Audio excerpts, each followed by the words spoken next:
The following is brought to you by the Starfleet Podcast Network, SPN, The Spin. Josh, was there a point where you wanted to tell Sam, we need to finish this fucking film. Stop adding things. We've got to close it up. No, we'll get it done. No, not finished. No. Actually, no, because I know Sam well enough to know that he's always going to do that.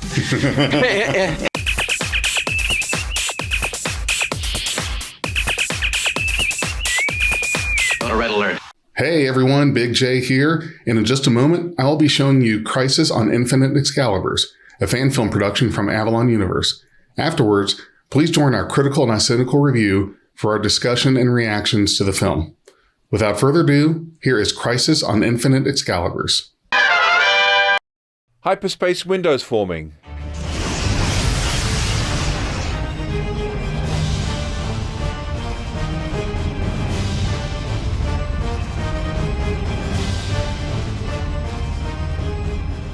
That can't be right.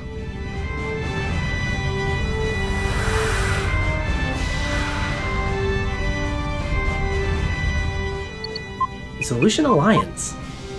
They're powering weapons. Shields to maximum. Major Hunter, fire all forward railgun batteries.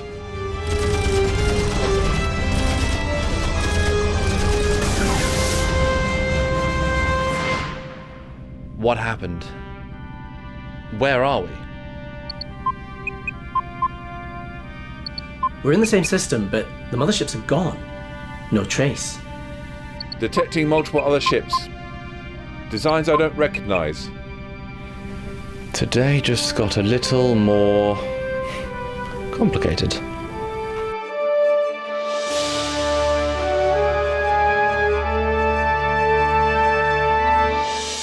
Captain's log. Stardate 7002.3. The USS Excalibur has arrived in the Cavis Alpha sector to investigate a powerful gravitational anomaly reported by Starfleet Command. We've arrived in the Cavis Alpha star system. You're up, Commander Allenby. The adjustments in the plasma flow were the final piece of the puzzle. Energy conversion efficiency is at 93%. No damage to the coils. The new coils can handle a lot more energy output in this configuration, but they're sensitive.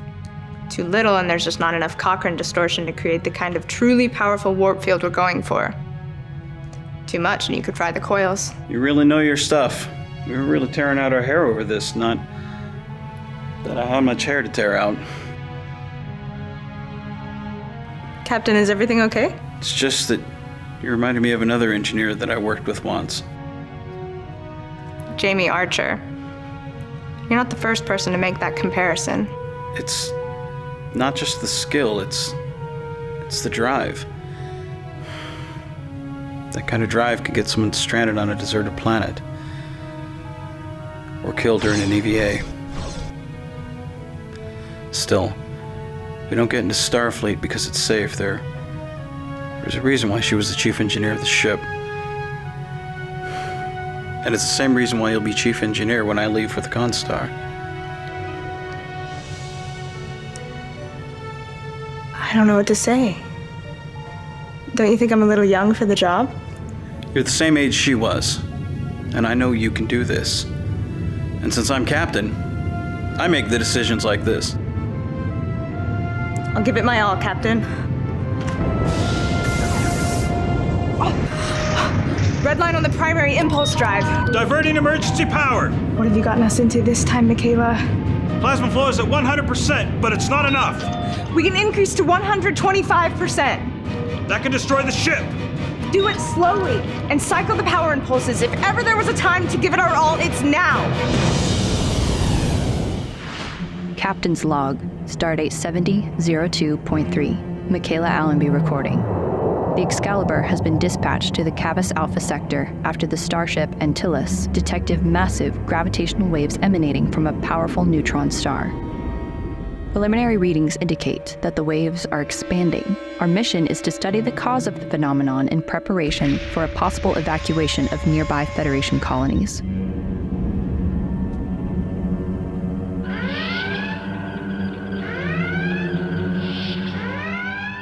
Report. Holding position at the L1 Lagrange point between the fourth planet and the primary star. The neutron star's gravitational field is expanding and growing stronger. It's now 6 times its normal intensity. How can a star's gravity change? Unknown. The red giant is being pulled closer. The orbits of the planets are beginning to destabilize. Captain, we're losing our position. Hard about. Full impulse. Impulse engines are failing. Warp speed. These readings can't be right. It's almost as if there were 10 neutron stars occupying the same space at the same time. Bridge to engineering, give us maximum warp. We're overloading the dilithium crystal chamber, Captain. Warning, warp reactor core coolant failure. Push it right to the edge. Structural integrity weakening.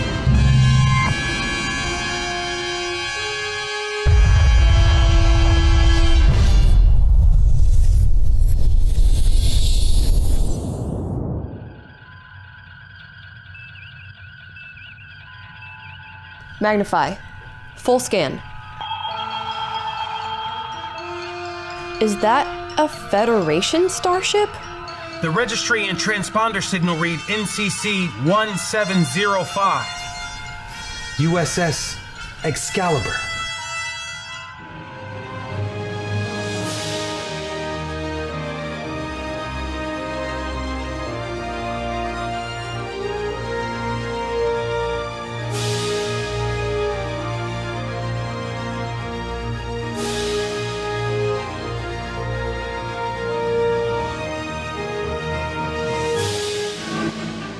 Captain's log, supplemental. We have somehow been pulled into a dimension outside of our own space-time continuum, to a realm that has a quantum signature completely different from our own natural universe. At present, we don't know how we got here, or how to get back. You said we've left our space-time continuum. Explain. All matter and energy within sensor range is oscillating at a different frequency at the subatomic level than anything on this ship or in the known universe. So it makes sense that we are no longer in our own quantum reality. Quantum realities? You mean like parallel universes? Exactly. For any event, there's an infinite number of possible outcomes, and our choices determine the outcomes. Now, there is a theory in quantum physics that any possibility that can happen, does happen, and exists in an alternate quantum reality. Our universe is part of an ever-expanding multiverse. There could be a reality out there where the Excalibur has a different captain, or where you never even joined Starfleet. Or one where I live my dream of being a holographic soap opera star.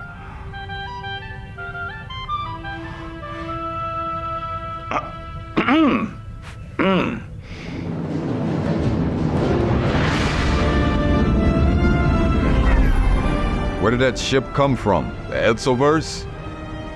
We need to stay alert on the helm. That's going to keep happening. Message coming in, sir. This is Captain Jennings of the USS Excalibur. Our life support is... Jennings? Isn't he the guy who works in waste reclamation? And wears the really ugly sweaters? Antimatter... Request emergency...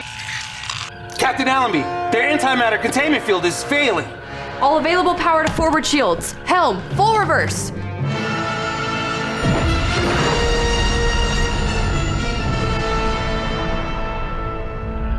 Their containment field must have been extremely fragile. Warmest greetings from the Love Federation. I am Captain Flower Blossom Allenby of the Love Ship designation Excalibur, and this is my first officer, Commander Presley. Who needs a hound dog when you got a collie? Thank you very much.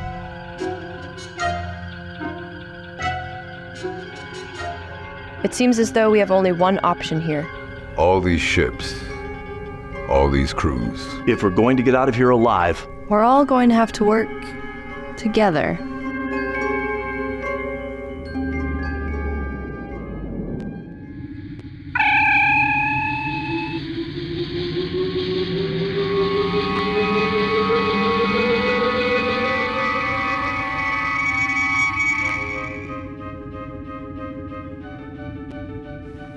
Thank you for agreeing to work together, Captain.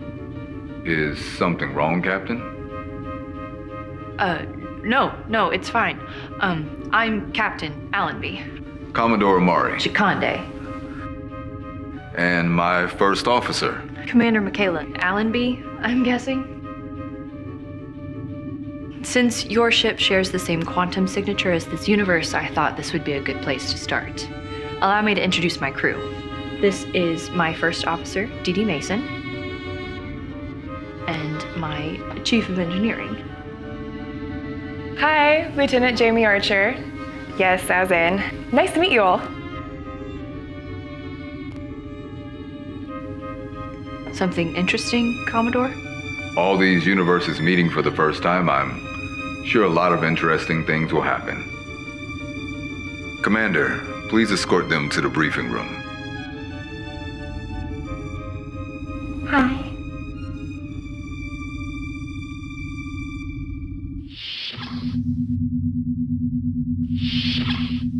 An invasion. We haven't heard from Command or another ship in months, so we can't help but wonder if we're the last ones to escape the Klingons. Can't imagine that. All of Starfleet just gone. They took us by surprise. Our entire civilization was focused on peace talks.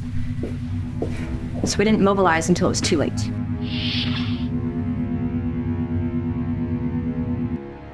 A compiled analysis of the sensor readings from each of our ships indicates that we have all been pulled into some kind of gravitational bubble. Some kind of? What kind of? I know you're doing that on purpose. Good. Then you should also know that I hate vague scientific language. I think we need to be specific if we're going to get out of this. We can go on together with suspicious minds, and we can build... Not the right time, Presley. Easy now, Mama. Don't get all shook up. Hey, what do you know?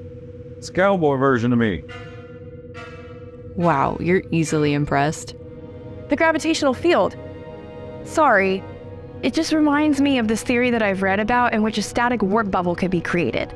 It wouldn't warp space in the traditional sense, but it more create a static area of subspace. In this case, the gravity of the neutron star is being used to do this on a massive scale. How did this happen?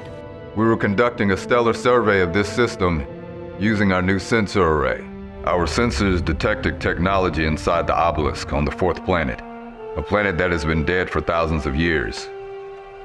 While conducting their scans, our landing party accidentally activated the ancient technology. My sensor reading suggested that the beam created a breach between multiple quantum realities, in effect making the neutron star more dense. The gravitational field was magnified times 10 without the stars coming into physical contact with one another. We're theorizing that at the exact moment we tried to engage our warp engines, the Planetary Union vessel engaged its quantum drive, creating a tear in subspace across realities. So our quantum drive operates on a wider spectrum, but uses the same basic principle. With the barriers between realities blurred, there could have been a tear. In essence, we all fell into a subspace well, which is why we haven't been crushed by the gravitational forces. Yet. And we can't even send Lassie for help.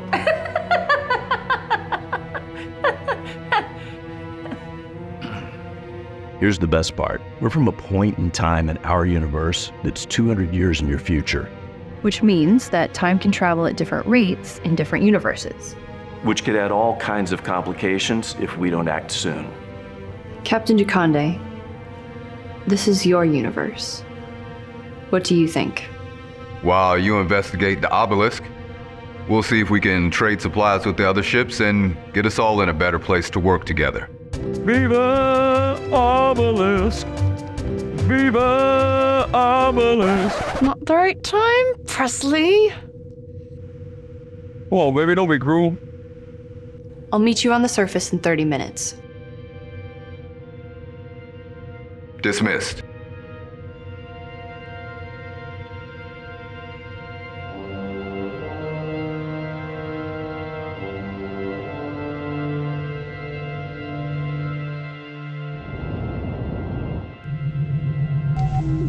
Your ship seems to be significantly different than most of the other Constitution-class ships trapped here. Yeah, most of the new systems on our ship were pioneered about 10 years ago on an experimental line of ships called the Crossfield class. I've never heard of it. Word is they were also experimented with a new propulsion system, but couldn't get it to work. Eric, why is everyone looking at me the way that you've been looking at me for the last hour?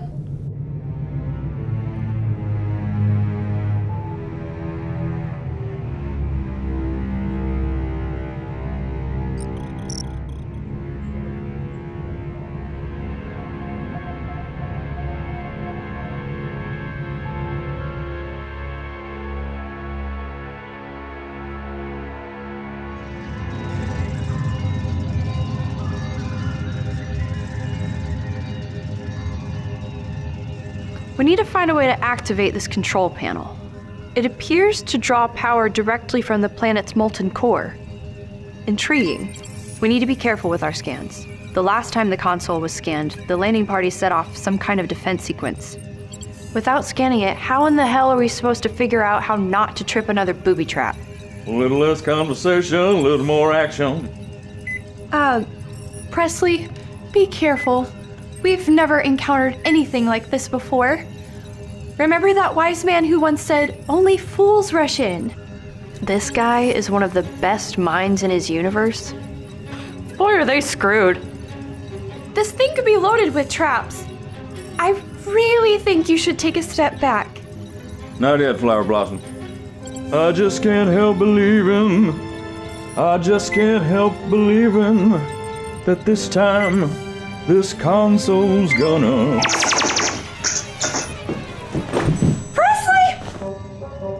Presley, speak to me! As I can't help falling onto the floor. Look, he deactivated the traps. It's working. Ooh. I feel my temperature rising. Help me, I'm flaming. Must be 109. I'm sorry, but I have to get him back to our ship. We'll continue on here. Good luck. Love ship Excalibur. This is Flower Blossom. Medical emergency. Beam Commander Presley and myself directly to sickbay. Yeah. Groovy, Captain.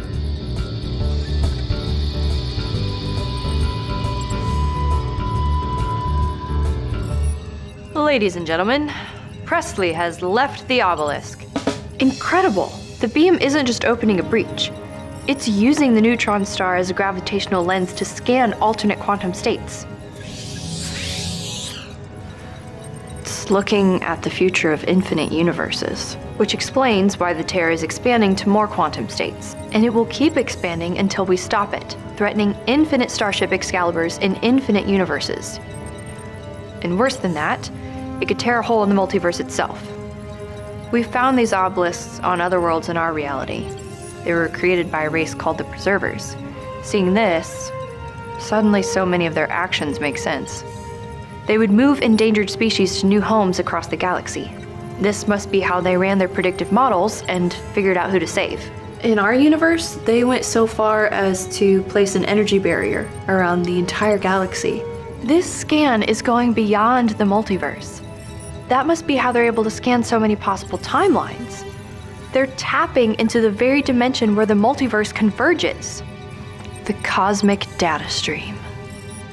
I wonder if all Michaela's Allenby call it that. Proper grammar. Nice. Somehow, the Preservers learned how to scan the cosmic stream itself. Astonishing! This would give them unlimited knowledge. But it begs one massive question. What happened to them?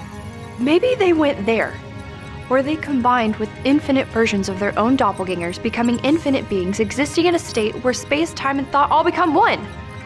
Deep breaths, Michaelas. It's a question we may unfortunately not have time to answer. It looks like we can close the breach by reversing the frequency and simply shutting it down. But we still have the tear to worry about. If we move our ships together and emit a broad spectrum warp field, that might reseal the tear. It's going to be quite a feat of engineering. We'll need to figure out the precise frequency to harmonize the warp fields of every ship. I have an idea about that.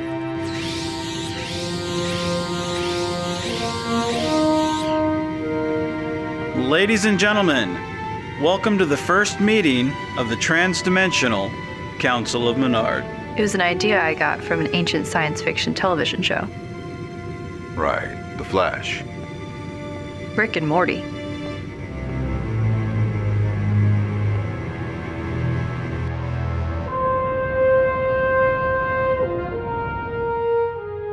What are you seeing out there, Captain? Long-range sensors indicate the formation of a black hole. The system is still there. We can see it. But it's being distorted by gravitational lensing. Gravitational lensing at this distance? I can't understand it, Admiral. The entire system has collapsed into a gravitational phenomenon we've never encountered before. The Excalibur? There's no sign of them, sir.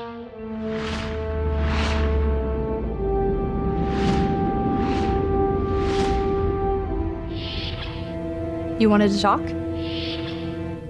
A little bit like looking into a mirror, huh? I guess that's what happens when you meet your doppelganger from a mirror universe. You realize that to me, you're the one from a mirror universe. Yeah, I guess you're right. You know, I can be a reflection for you. We're alike, but not. You have so much potential. And you don't even see it, do you? I don't know what you're talking about. I hate seeing you like this, knowing all that you could be.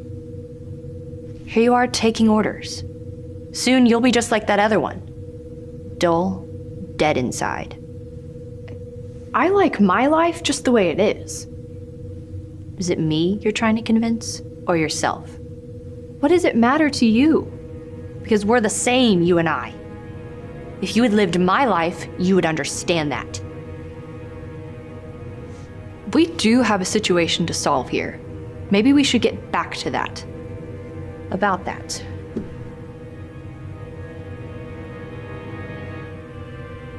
Let our ship be the focal point of the energy beam. But that's the most dangerous part of the whole plan. I know how you doubt yourself. Let me show you what you're capable of. That you have the courage to do whatever it takes. You have the intelligence, the drive. What you deserve is the honor, the prestige, the respect. You don't have to be this silly, clumsy girl. You can be powerful. I know that's what you've always wanted. But I don't. This is a once-in-a-lifetime opportunity to learn from the road not taken, and you should take it. You're a fool if you don't. Okay.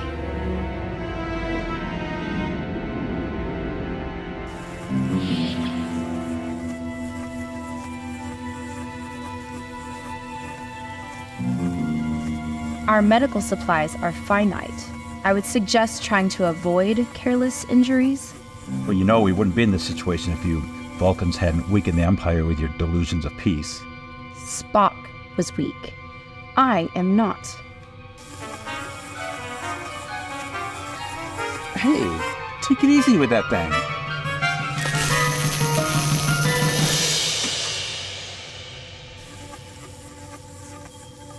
Your setting is too high. You need to knit the bone slower, or it won't mend properly. You may leave sickbay, Chief Waldron.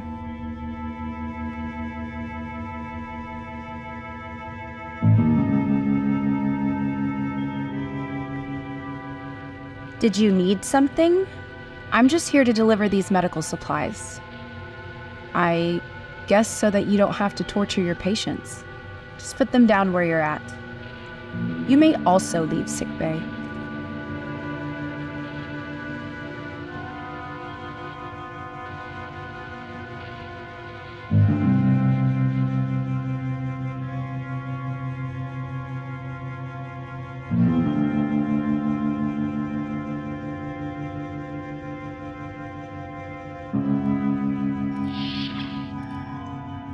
Thank you, Captain DeConde, for helping us with provisions and medical supplies.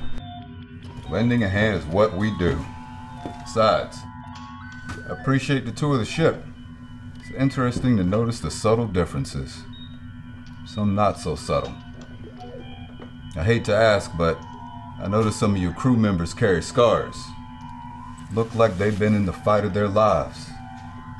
But not you. You're just as pristine as any of your doppelgangers. Not all scars are on the surface, Captain. I told you to secure the circuit before beginning repairs. You could have destroyed the entire assembly. Sorry, Captain.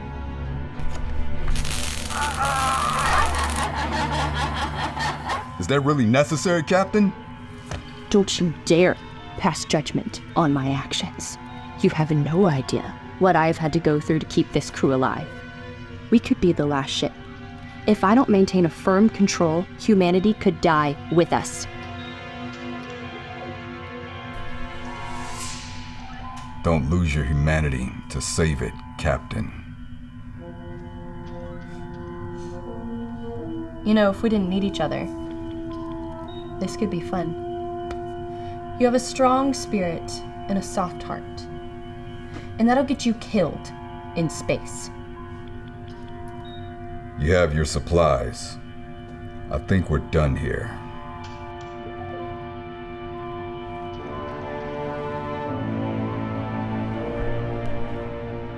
Thanks for the tour.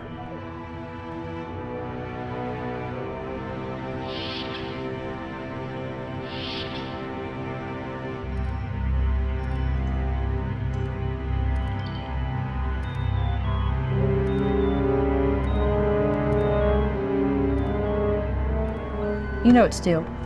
Don't screw this up. Succeed, and we'll beam you back at the last second. Fail, and you die.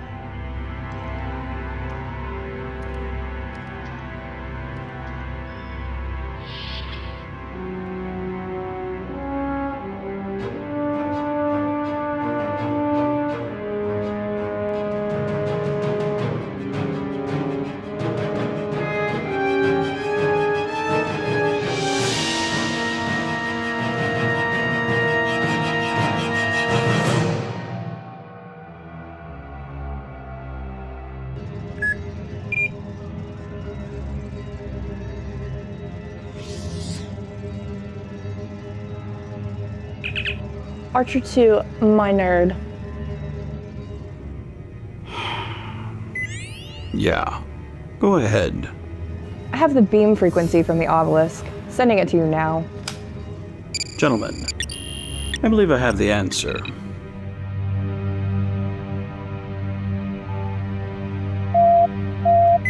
Go for Ioka. Hey, I've got the results of that tricorder scan we talked about. Got it. Thank you. By the way, I love the tat. Thanks.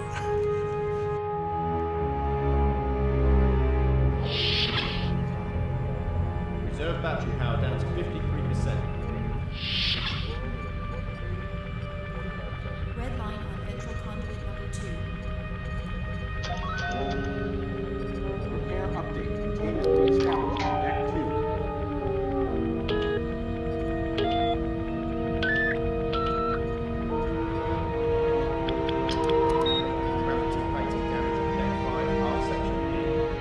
We just found the cure for the Drock plague and started a mission of pure exploration.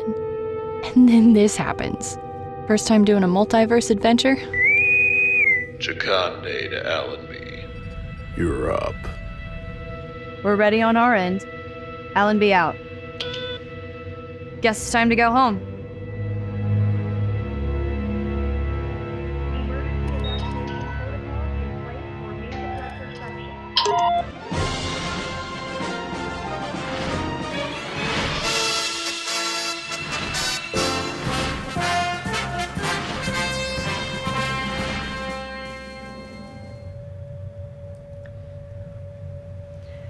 Kind of like looking in a mirror, huh? Yeah, I guess. It's fascinating. We're the same, but not. In a way, I envy you. Me? Of course. I miss the blue uniform.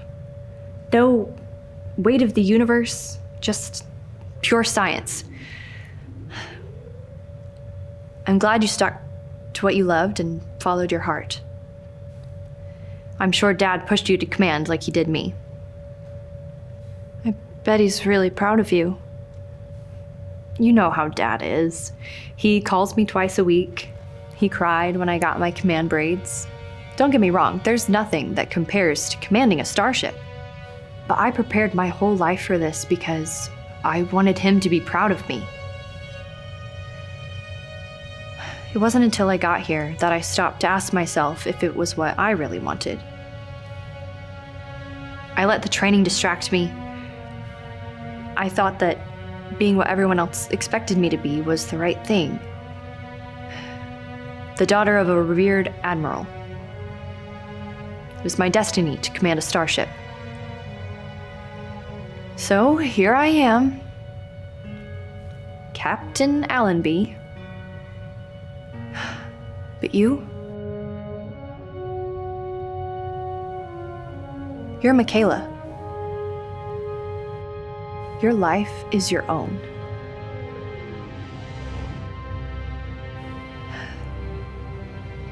I suppose if the wise captain were to have any words of advice, it would be to live it how you choose.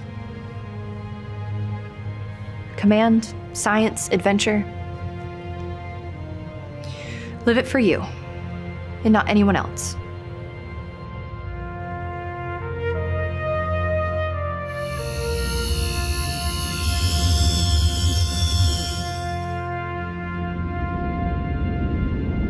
The energy beam from the obelisk is reversing polarity.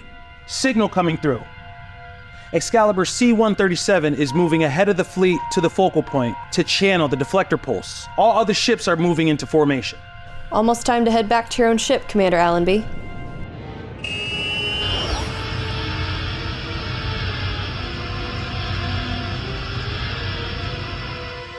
The barriers are starting to reform. The lead ship is starting to phase.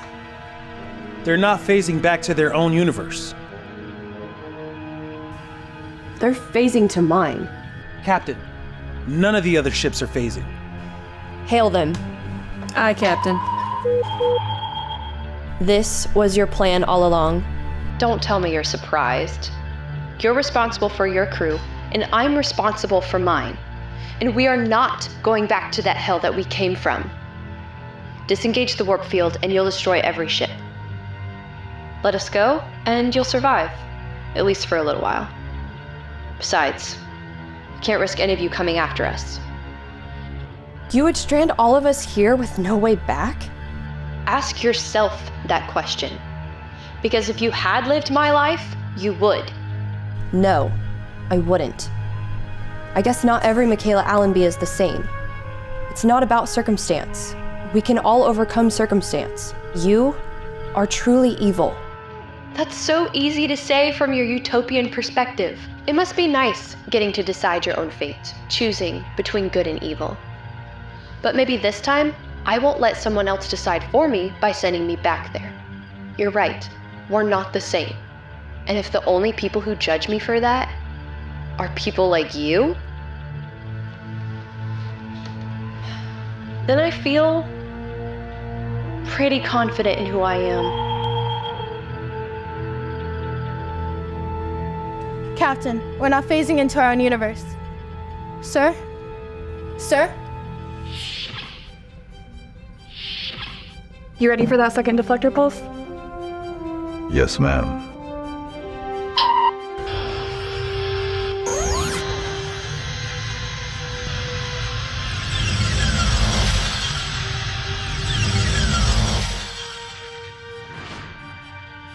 Where did they go?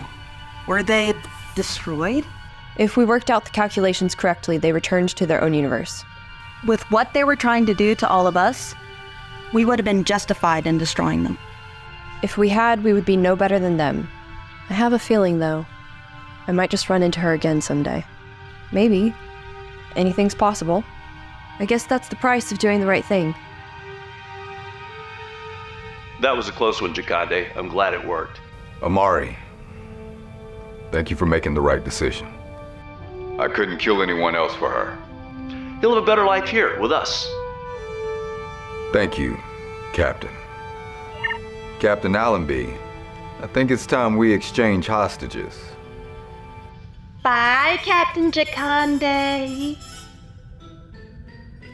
Yeah, see you later. Thank you for helping us save the day one more time, Jamie Archer. Once we figured out they were trying to steal our technology, Jamie analyzed the signature of their deflector pulse. That's how we were able to stay one step ahead of them. Thank you for trusting me in both universes. Energized.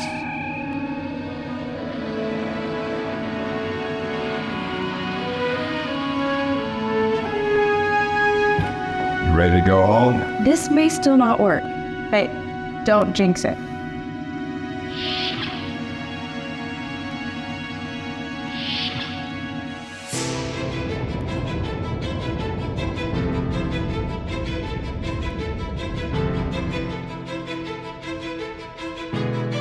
Ayoka, tech the tech. Allenby, science the science. Hey, don't forget to captain the captain. Oh, yeah. Attention all hands. This is the captain. We're about to attempt to use all our warp energy to seal the interdimensional breach. There's a chance we could fail, and a chance that our ship could be destroyed in the process. This isn't going to be an easy ride, but I know that we can get through it together. Commander Presley and I love you all. We reach. We are one. As one. All I ask is that each of you give your best efforts, and we will give you ours. It's been an honor serving with all of you. Jakande out. Asgard Cord 100%. Shields are ready. Hyperdrive engines are fully powered. We're ready to go. Prepare to direct the hyperspace window right at the focal point. Should work. Major Archer says the math checks out. In Archer we trust. Focal point computed. Weapons at maximum.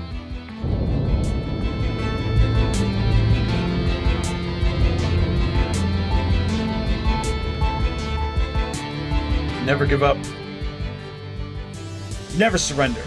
The Union ship is moving into position. Fire.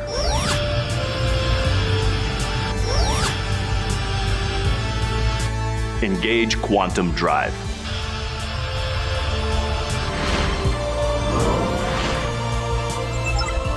Here we go.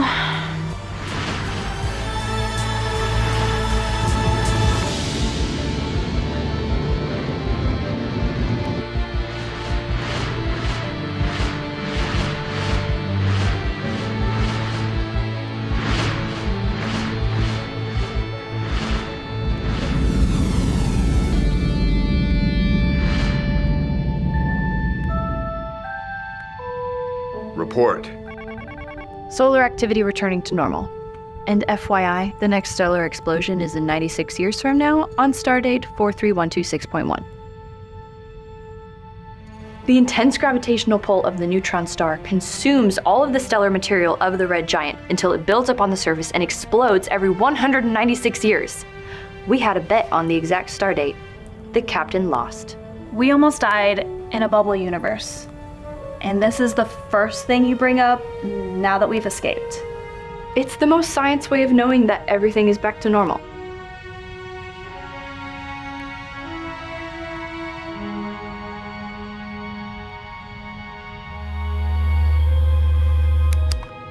That feels much better. I'll try to be more careful in the Jeffries tubes. Thank you. Anytime.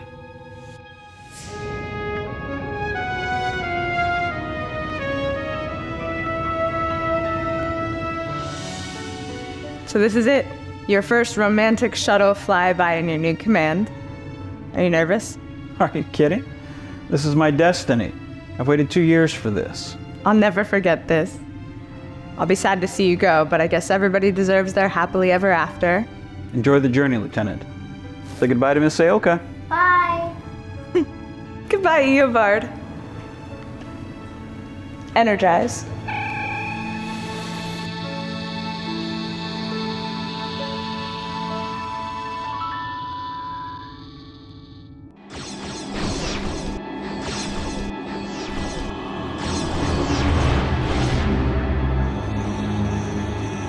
You sold us out. You'll pay for this.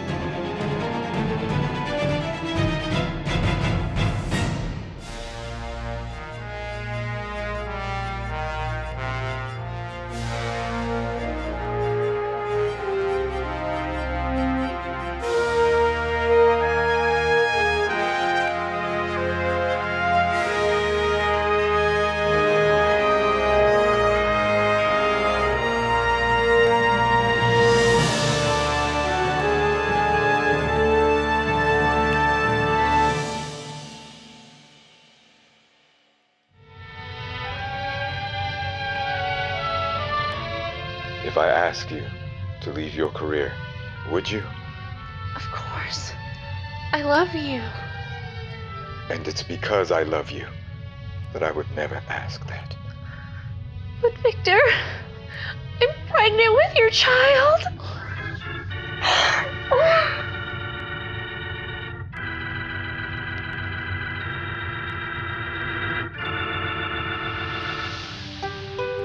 Like ticks on the chronometer, so are the star dates of our lives. If only.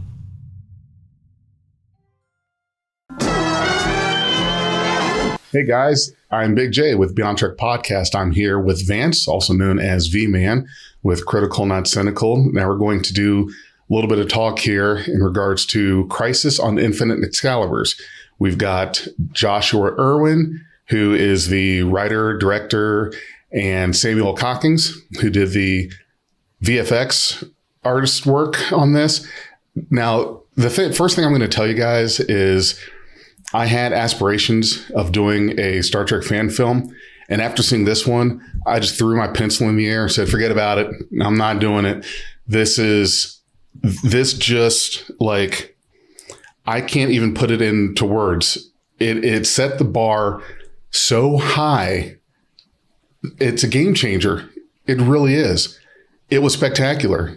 I was basically sitting in my chair like I am now with my mouth hanging open like, wow, this was something. So I want to get right into talking about it. And any of you guys can start. We can get into like the behind the scenes, talk about that.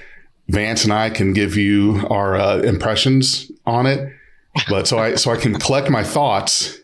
I will hand it over to you guys because I'm speechless. I gotta try to think of something here. Well, let me first off. I know some of the history that went into the behind the scenes on this, Josh. I think this would it be accurate to say this is a film that got made in spite of itself? Is that accurate to say? Oh, absolutely. Wow. You know, it's kind of like those memes that you see where there's the iceberg and there's some part of it you see that's above water and so much of that you see that's underwater. And there was so much about this film that made it hard to make, that went beyond just the logistics of it or, you know, the year that we took making it. What I would say about this film is that it got made in its own good time is the best way to say it. It came together when it wanted to, because, you know, I've said this before that my original plan was that there were only going to be 4 Avalon universe films total, and Crisis was going to be film number 3. And I came up with the idea for Crisis while we were shooting Ghost Ship. That's how far back it goes. And the original way too ambitious plan was that we would be making it in 2020. Now, obviously that didn't happen, but going beyond pandemic or anything else, we couldn't have made this film in 2020 because there are so many things that made it what it was didn't exist back then, technology that didn't exist back then. It was, you know, there were changes in the editing software that came out during the post-production process that I used, you know, Roto Brush 3.0 and stuff like that I made really heavy use of to do some of these tricks. I grew a lot as an editor and a post-production person. And a lot of the stuff that I did to make this film what it was, I couldn't have done in 2020, not to mention there was all kinds of, you know, gear that didn't exist back then, lighting gear. I made use of all kinds of stuff that just wasn't around back then while we were making this film. So, you know, it was like I was so gung ho. I wanted to make this movie back in 2020, but there's no way it could have been. And then, you know, the biggest thing is that the thing that makes this movie is the cast. You know, we really have just the right cast for this film and just the right characters for this film. And that took a long time for that to come together. I think that, you know, you go beyond the gimmick of, okay, we've got this whole multiverse thing going on with all these different versions of characters, right? The film is about something. You know, there's that old story with Michael Piller where he was pitching a script to Gene Roddenberry, and Gene's like, well, what's this about? And Michael Piller's like, well, it's about this gimmick, Gene. And Gene's like, no, like, really, what's this about? And it forced Piller to kind of take a step back and go, what is this about? And the thing that Crisis is about is the journey that it took to make it inspired what it became about. And what it's about is you got to just be yourself. You can't let anybody else tell you who and what to be. And as an artist, the most fundamental right that you have is to create your own art, to tell your own story in the way that you want to tell it. Nobody else can tell you how to be an artist. And I had to fight to be able to tell my story and express myself in the way that I wanted. And there were so many ugly experiences that I went through behind the scenes to get to the point where I could make this movie. I had to end a very, very long friendship in order to make this film. And you know, I had to fire actors and fire more actors and just find the right group of people to work with. You know, it was a difficult few years to get here. Well, you talk about because obviously anyone who's watching this has seen the film, and if you haven't and you're watching this ahead of the film, like go watch the film and then come back watch this. But it's very freeing to actually be able to speak openly about, you know, Crisis now that it's out in the open and we're able to, you know, speak of it publicly. But one of the things that I thought was really kind of clever was the fact that you had, you know, Stargate, Avalon, you had Orville, Avalon, you had Battlestar Galactica. Yeah, you had you just bits and pieces of everything. It wasn't just Mirror Universe, Avalon. You even had you blew up the fucking Kelvin Avalon. You know, the Excalibur. You know, you did a lot of things in this that, you know, you go this way, but then all of a sudden you swivel this way. One of the things I brought up to you when I saw weeks and weeks ago the early screenings of it, you know, when you started coming to early pieces of it, and say, hey, check this out, was with Chakande, him from the Mirror Universe. I really thought, oh man, this is up there. But then he kind of goes, oh man, I don't want to be a douchebag anymore. I'm gonna go be a decent person, you know. And I thought that was pretty kind of clever, because I didn't expect that, because most fan films, especially, they take that, oh, the bad guys are up to no good. How's the good guy gonna get out of this, you know? But you took, you know, that particular storyline. I was like, I didn't see that coming. So it was a pleasant surprise to see something like that, you know. And it was nice because we've gotten to know each of these characters just enough that we we got to see enough differences in these characters to see, that is a different version of someone that we do know well enough, For Sam, something I want to kind of take to you real quick. What was it like doing so many different versions of, like, say, the Kelvin universe version of the Excalibur, and then like bringing on the first version of the Kelvin or the Avalon Constar? So many versions of different ships and just so much put in the stew for this film. What was that like, handling such a huge project? Well, it's funny to start with where we started, because I was being pitched this like 2019, this idea, Flash was good back then, so the idea was even better. And I think I was sort of pushing for even more, because obviously the limitation is just what models do I have, what can we build, that sort of back end thing, and then just throw it on screen. But then that many years have passed, the rendering PCs have got better, the interior stuff I can now do, that wouldn't have been possible back then. So the scale is bigger. That final, phase out shot is like 36 ships. They all have things you have to do to make them look good. So it was a lot. But that was kind of the point. I vaguely kept pushing for more, because that's kind of the point. So the one time we're doing this, I kind of want to melt the PC a little bit, because you're not going to see a fan film where this strange situation is going to make that much sense again without a lot of work, because this is multiple stories of build-up.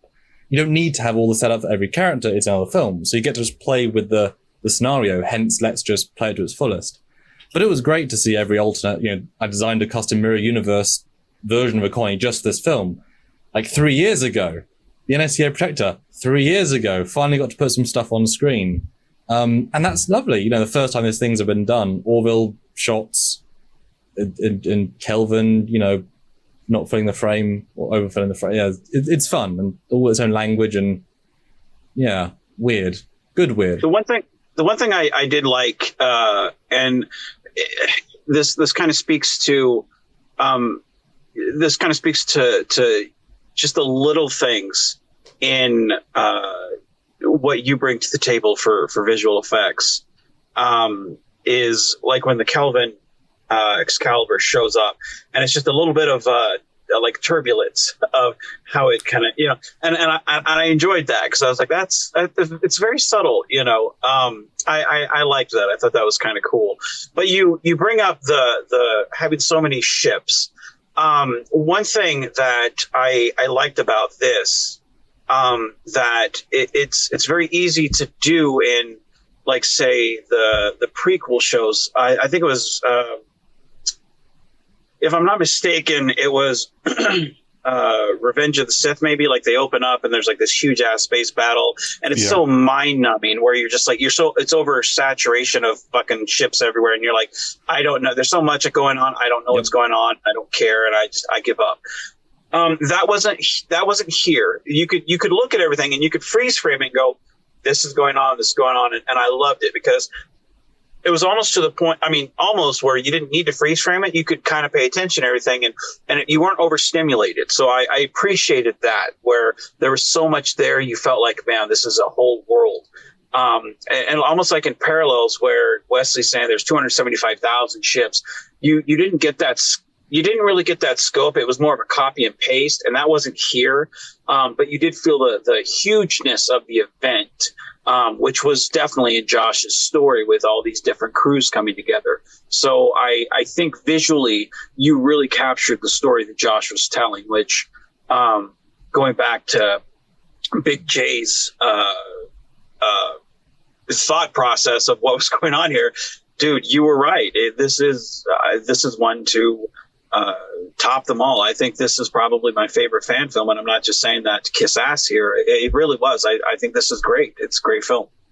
Well, you inspired a lot of this film, though, and again, the genesis of this film, and it's tied to the genesis of Avalon Universe itself, is back when Vance was first making all these films, and he was posting like daily, like, oh, Kelvin Menard meets regular Menard, or here's the Phantom, here's Minard. And I made this joke, like, are they all going to get together and have the Transdimensional Council of Menard? And then we just decided to do it. So that was, that thought process, just that seeing that scene in my head, that was the genesis of this entire film, was seeing, all those Menards like pop up in the hollow suite and all of that. Like, and I was like, there wouldn't just be Kelvin, or there just wouldn't be there. What if there was Galaxy Quest? What if there was Babylon 5? What if there was Battlestar Galactica? And so that's what we did. See, and you justify me buying all those uniforms, and you're the reason why my wife is so angry at me half the time. Like, you fat fucker, why are you doing this? That's well, so. Coincidentally, I'm the reason my wife is mad at me as well. Wives are mad everywhere. We can't make them happy. Everywhere. They're just going to be angry. And this was something that I think one of the main things that I believe sets this film apart from others is, yes, the visual effects were great. Yes, the story is very good. It's the scale, it's the scope of the story. The fact that you're taking, you're tackling the multiverse in regards to Star Trek. And in Star Trek, that's been done in little parts here and there. And Vance just talked about one of the TNG episodes that dealt with that. But when you're talking about crossing those boundaries into other films, not so much other films specifically, other films, other shows, other franchises that are brought into that I have not seen a scope like that. That is something that doesn't exist. And I was very much surprised and amazed when I saw, yes, he had all these Starfleet ships coming in, but then suddenly you've got the ones from the other shows, other franchises and series. And I'm just thinking, what? Holy shit. The amount of licenses you got, Joshua, to make all that work. Wow, you've got every company in the world to work together. How did you... Yeah. Okay, so let me ask you this, Josh. How in the hell did you manage that part? How did you get, there's no way, how it is in a group project. As soon as you have 3 or 4 people in a room, you can't get a lot done. It takes a lot of effort to do. How are you able to get all of them on board? Well, you don't have to do that for a fan film. And that's kind of that wouldn't have been possible. Like they're never going to give you permission. That's like, never. And that's the thing is you look at the guidelines, even for Star Trek fan films, all they say is, if you follow these guidelines, we may or may not sue you. Now they don't, they leave people alone because it's not worth their time to do that to their fans. We're not important. The thing about fan films that people may not realize is how prolific they are. There are fan films for many franchises. There are fan films for Alien. There are fan films for Power Rangers. There are fan films for Harry Potter, for Ghostbusters, for DC, for Marvel. You name it. There's a fan film of it.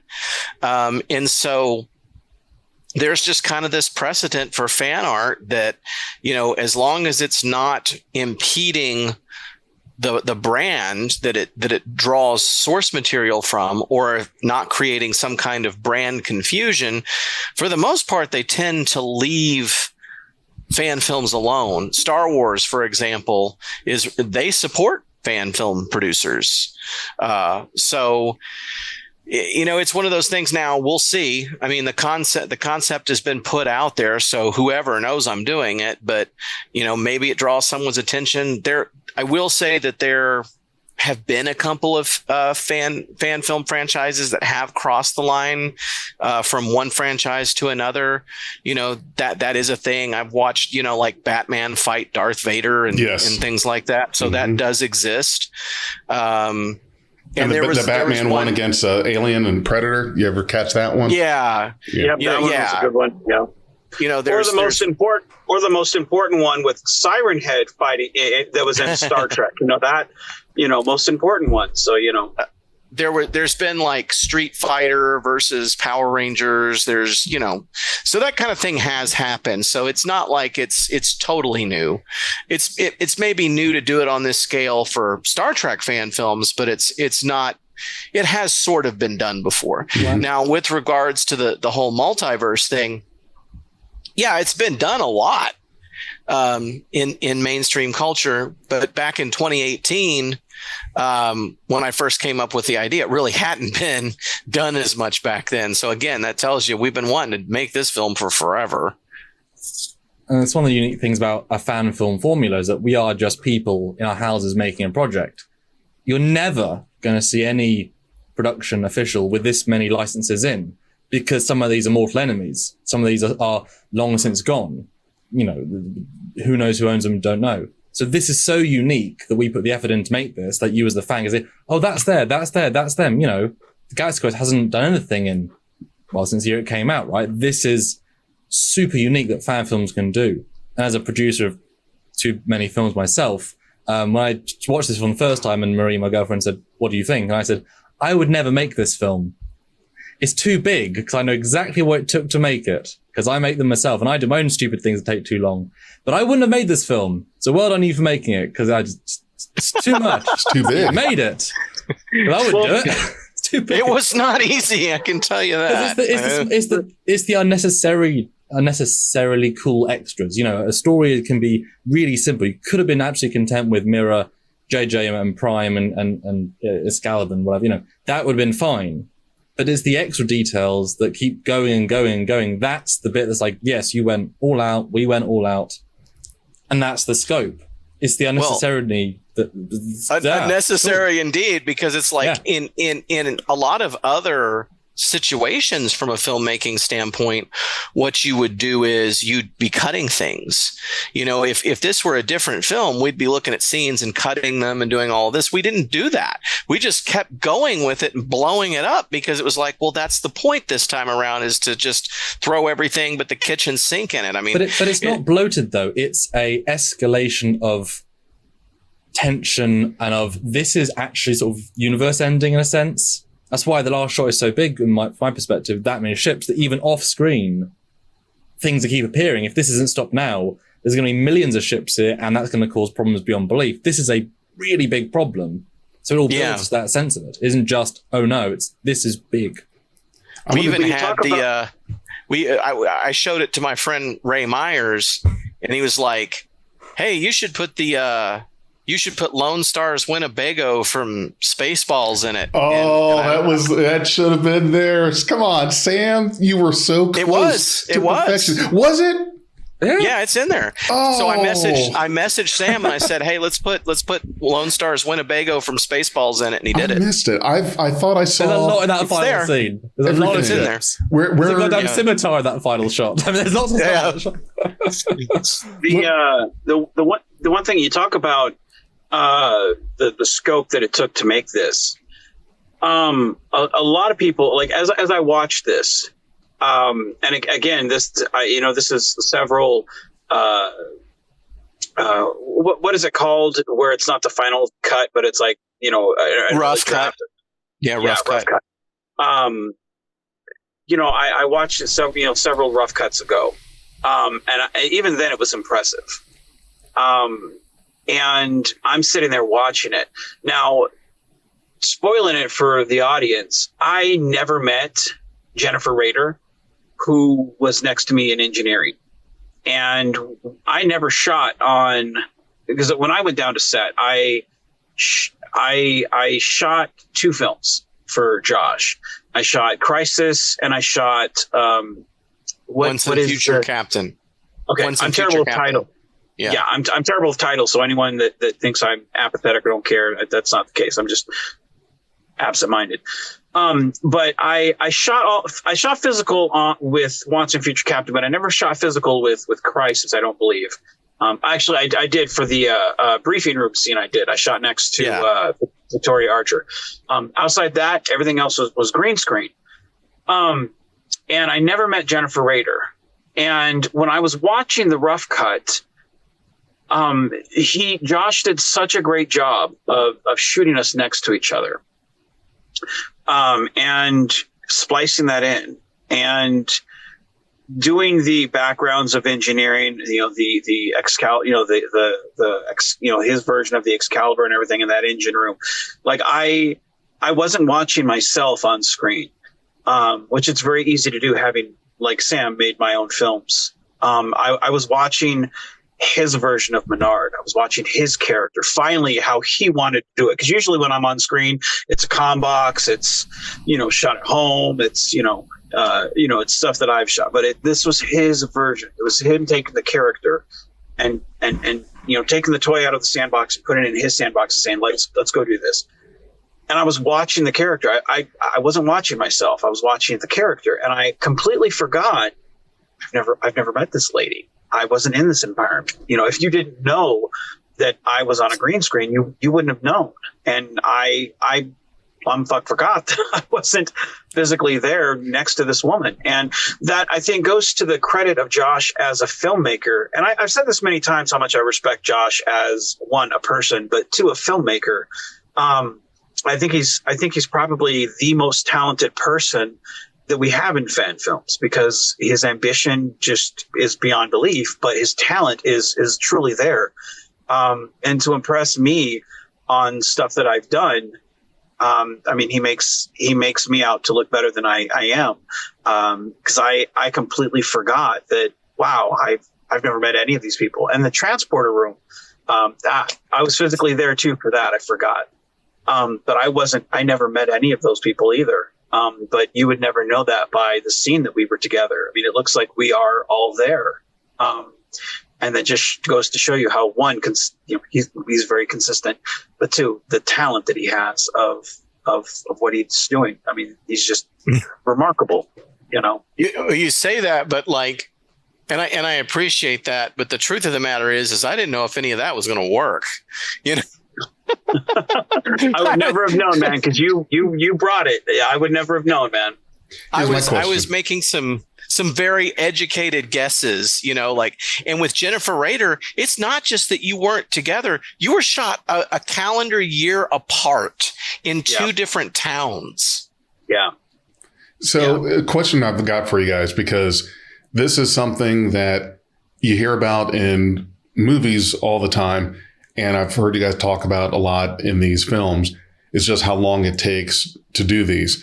So I want to get a little more into the technical part of it, because I'm just a left brain kind of person. So when you say that it took a year, 2 years, 3 years to do this, what is it in fan films that takes that long? And specifically this one, what is the thing that you say takes so long to do? Is it getting multiple people on the set at one time based on their real life schedules, flying, money, things like that? Is it that when you click the render button on the computer, your computer is screaming for 3 days to try to export a thing?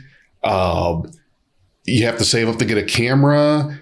Can you tell me what do you guys mean it takes so many years to do that it took to do this film? And before you answer, how long would it have taken if this was actually your job and this was actually, say, $1 million budget? An actual film, how long would that have taken, do you think, as your primary job? Same amount of time, probably. Because 6 months. Well, okay, if I were just making this, that's what I mean. Like your actual job, because this is all hobby for us. If it was your job, you could do it in 6 months, right? Sure, yeah, easily. Yeah. But that's not what we do. If you had the same people, and this, if this was Josh's full job and he had the same people, no, it would take the same time, because you still are left with the constraints of those people. If this is your full job and you're like, well, now I can go hire the people that I now could, then it would take 6 months. I could have post produced it a lot faster, because in the time that it's taken me to actually post produce this film, I've made 250 some odd local TV commercials during the day. So there's that factor. But look, if we were all doing this, if we all were making Avalon, and that was a real thing for Paramount Plus, yeah, we could have shot that entire film in 7 days, and it would have been 1 week worth of shooting. We wouldn't have had to do all this green screen trickery because everybody would have been there on set, so it would have probably been a lot faster. Now, the whole characters interacting with their doppelgangers thing, that would still be the same. That still would have taken a lot of time, but it took a lot of time to do that. And I had to develop a technique to do that. And I had to like stop and think and go, how am I going to do this? How am I going to have, even if I just shoot them on a green screen, how am I going to have this person talking to 3 different versions of themselves? And I had to like come up with a methodology of how I was going to film that and how I was going to make it match up. And it took some trial and error. And some of it we had to do more than once because we'd go back and look at it and go, okay, that didn't work. Let's try it like this. And, there are things like, in the mirror scene where they're on the mirror ship and Mirror Allenby's talking to Avalon Allenby, and you're seeing, you see a shot where they're both there and they're facing each other. That's not even a split screen. That's the AI roto brush. And then I'd have to go, okay, we're going to start with mirror. We're going to shoot all of Mirror's close-ups, right? Shoot all of Mirror's close-ups. And then we bring in another actor to be over the shoulder. So, because you're not just seeing this character, you're seeing the other character over the shoulder. So we'd bring in another actor to be the over the shoulder. Shoot all the close-ups. Then we'd do the 2-shot where they're talking to each other. So she would shoot all of her mirror close-ups, her mirror side of the 2-shot. Then she'd go change her makeup, her clothes, all of that stuff. We'd stay locked down on the 2-shot. She'd shoot the other side of the 2-shot, and then we would do her close-ups of the other character with the same actor being the over the shoulder. Then in post, we take the actor being the over the shoulder out and use green screen plates of the real actress to be the over the shoulder. So wow, it was kind of a convoluted process, but it worked. In fact, there's one shot where they're in the briefing room on the Avalon ship, and there's 3 of her. And so there was a logistics. You can't just have her endlessly. I mean, she was endlessly changing her clothes, but you had to have an organization to it. Shoot all of this character's close-ups, then shoot their part, then shoot this one, then shoot this one, then shoot their close-ups, then shoot their close-ups. It was exhausting. And so, yeah, it took a lot of planning. It took a little bit of trial and error. But yeah, and where we complicated it was that we were shooting 2 other films at the same time. And that made it even worse. So, our shooting schedule would be, on Saturday, we'd show up for a shooting weekend. On Saturday, we'd shoot everything for Crisis that we needed to get done that weekend. And then on Sunday, we'd be shooting either Knights of the Void or Once and Future Captain. And so we weren't devoting an entire weekend to any one film. We were doing this and that. And I got the idea for doing that by looking at a call sheet from Stargate SG-1. And I noticed that they wouldn't shoot just one episode. They'd be shooting, okay, they're going to go into this room and they're going to shoot all these scenes for this one, then this episode, then this episode, then they're going to go in here and shoot scenes for these 3 episodes. And so I was like, that may be the only way to do it. And so, maybe we would have shot Crisis faster if we had devoted entire shooting weekends to shooting it, but we didn't. We were shooting multiple films. The other complication was we were shooting based on people's availability. So we'd have a weekend and be like, okay, this is the Vance weekend. This is when Vance is coming down. So we're going to shoot all of Vance's material for these 3 films. This is the Warren Hawk weekend. This is the Jennifer Rader weekend. Quite frankly, it's astonishing that we shot any films at all like that, but somehow it worked. I'd have to say, based on I think what was the actress's name that played Allenby? Alexandra Rexford. Yeah, I think I don't think I could have done that, because just on the weekend that I came up, and when we did the Council of Menards scene, and me having to switch out because I brought my uniforms with me that weekend, and when you put me on the green screen and just having to switch that out, that was kind of a headache, because I'm like, okay, what part do I have for this? And I got to clip this on, I got to do this, and then just switching that out was kind of a hassle. So to do what she did with speaking lines and remember where you were and having to look at this while you say this and look at this while dude, that would have drove me nuts. And I couldn't have done that, because me just looking, and having to switch uniforms, that was a pain. So tip of my hat to her for that. If she ever watches this, podcast, like tip of my hat to you. I have a lot of respect for you for that. Cause that, man, I couldn't have done that. So have her watch it and be like, hey, I've got some beef with some of these shots here, and I want you to listen to it right here on the changing of the uniforms.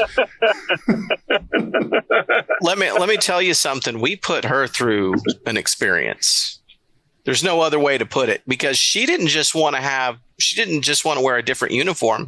She wanted every character to have a different look. Yeah. So their makeup. Yeah, their makeup was different. The hairstyle was different for every character. And then she gave every character a different personality. She would take my direction and then give her own interpretation to that. And something you guys got to understand is that the studio's not climate controlled. So you cannot shoot in the summer. You will die. It's an oven. So you're shooting in the winter.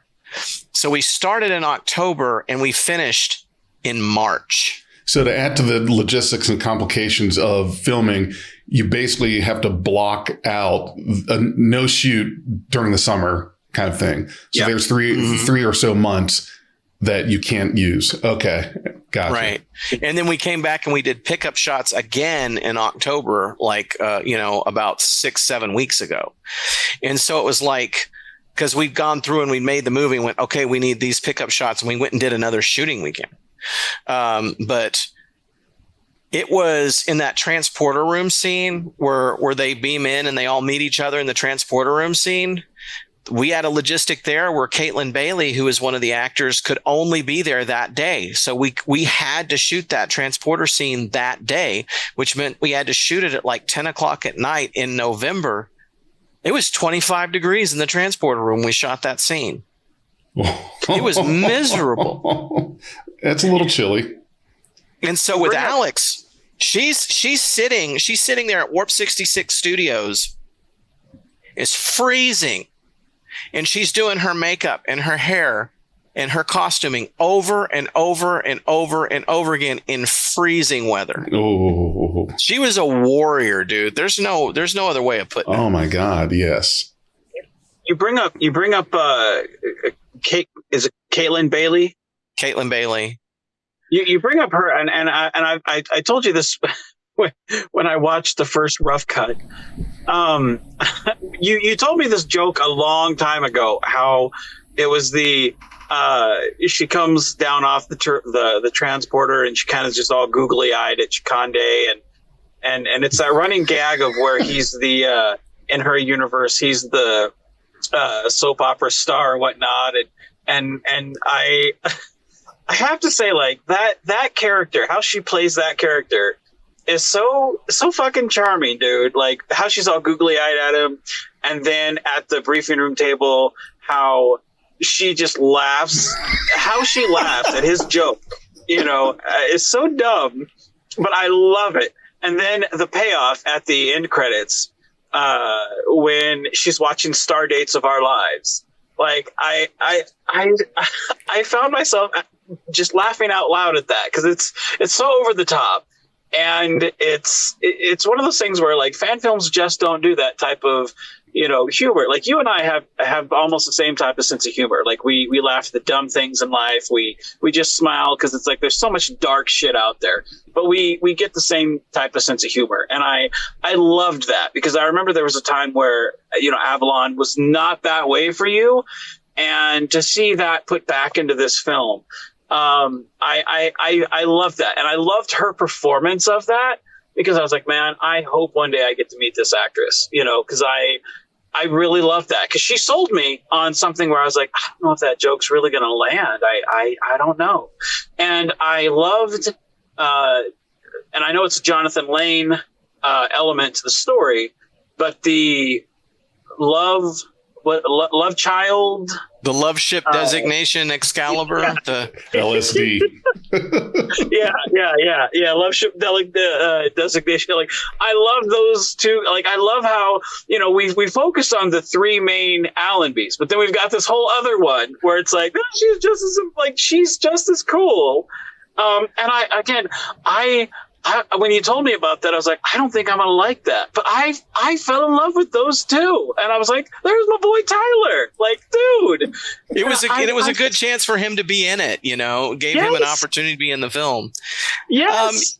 You know, it's interesting. I'm not normally the kind of person, and I don't know what filmmaker is that just lets other people like, hey, I had an idea for your film. You know, normally filmmakers don't do that. Normally that's like okay. I got an idea for you. Take a hike. And I let Jonathan Lane and Sam Cockings write entire sequences for this film. Mm-hmm. Alternate universes, it's fine. You still write them in your universe. And they both came to me. Jonathan comes to me. He didn't ask permission, by the way. He just wrote this crap and sent it to me. And he goes, hey, I want you to read this. And I'm like, okay, Jonathan. And then I read it and I wasn't sure if I was going to do it. I was like, is this going too far?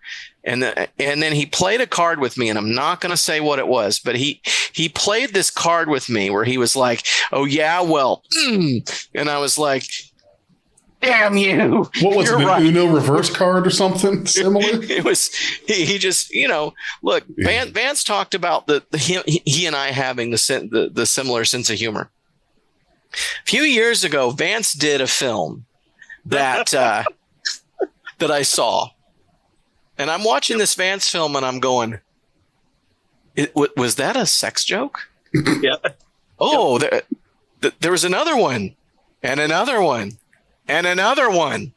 Yep. And I was stunned after I watched this film, and I walked away and I went, I'm looking out the window and I'm like, Vance had an idea that he was going to do a film that was all sex jokes, and he just did it. And no one told him he couldn't. And that was an epiphany for me. That was like, maybe I could just do whatever I want and not let anyone tell me that I can't, you know? And so that, all I can say is that Jonathan played something like that to me. And I said, and I started thinking, is that going too far? Well, no, because again, Sam said earlier, he talked about the Flash and the, you know, the Arrowverse had a lot to do with inspiring what we're doing. And I remember that, you know, now again, the Arrowverse steals from Rick and Morty, by the way, but they had this scene that was the Council of Wells, and they had like Wells the Gray, like, 'tis I, Wells the Gray. And I was like, well, then the way to eat in hippie universe is 'tis I, Wells the Gray, you know, or, you know, any of you compare it to the transdimensional Council of Ricks, you know, the artist formerly known as Rick, or the scientist formerly known as Rick, or whatever. You know, it's like, yeah, you have to go a little too far. And so I thought, okay, let's do it. And then Sam, this is where I got to give Sam credit, a lot of credit. Sam came to me, called me on the phone and said, hey, I've got an idea. And he walks me through this entire Stargate thing. And I was like, and he just changes the entire opening of the film. And I went, dude, we have to do this. And he got to work, man. He got that all together. He got Nick Cook to be in it. He and his dad and Nick shot their parts. Sam put it all together. He was like, how cool would it be if you just had, you know, this really cool sequence with these because I got these Gould motherships and I got this. And I was like, sold.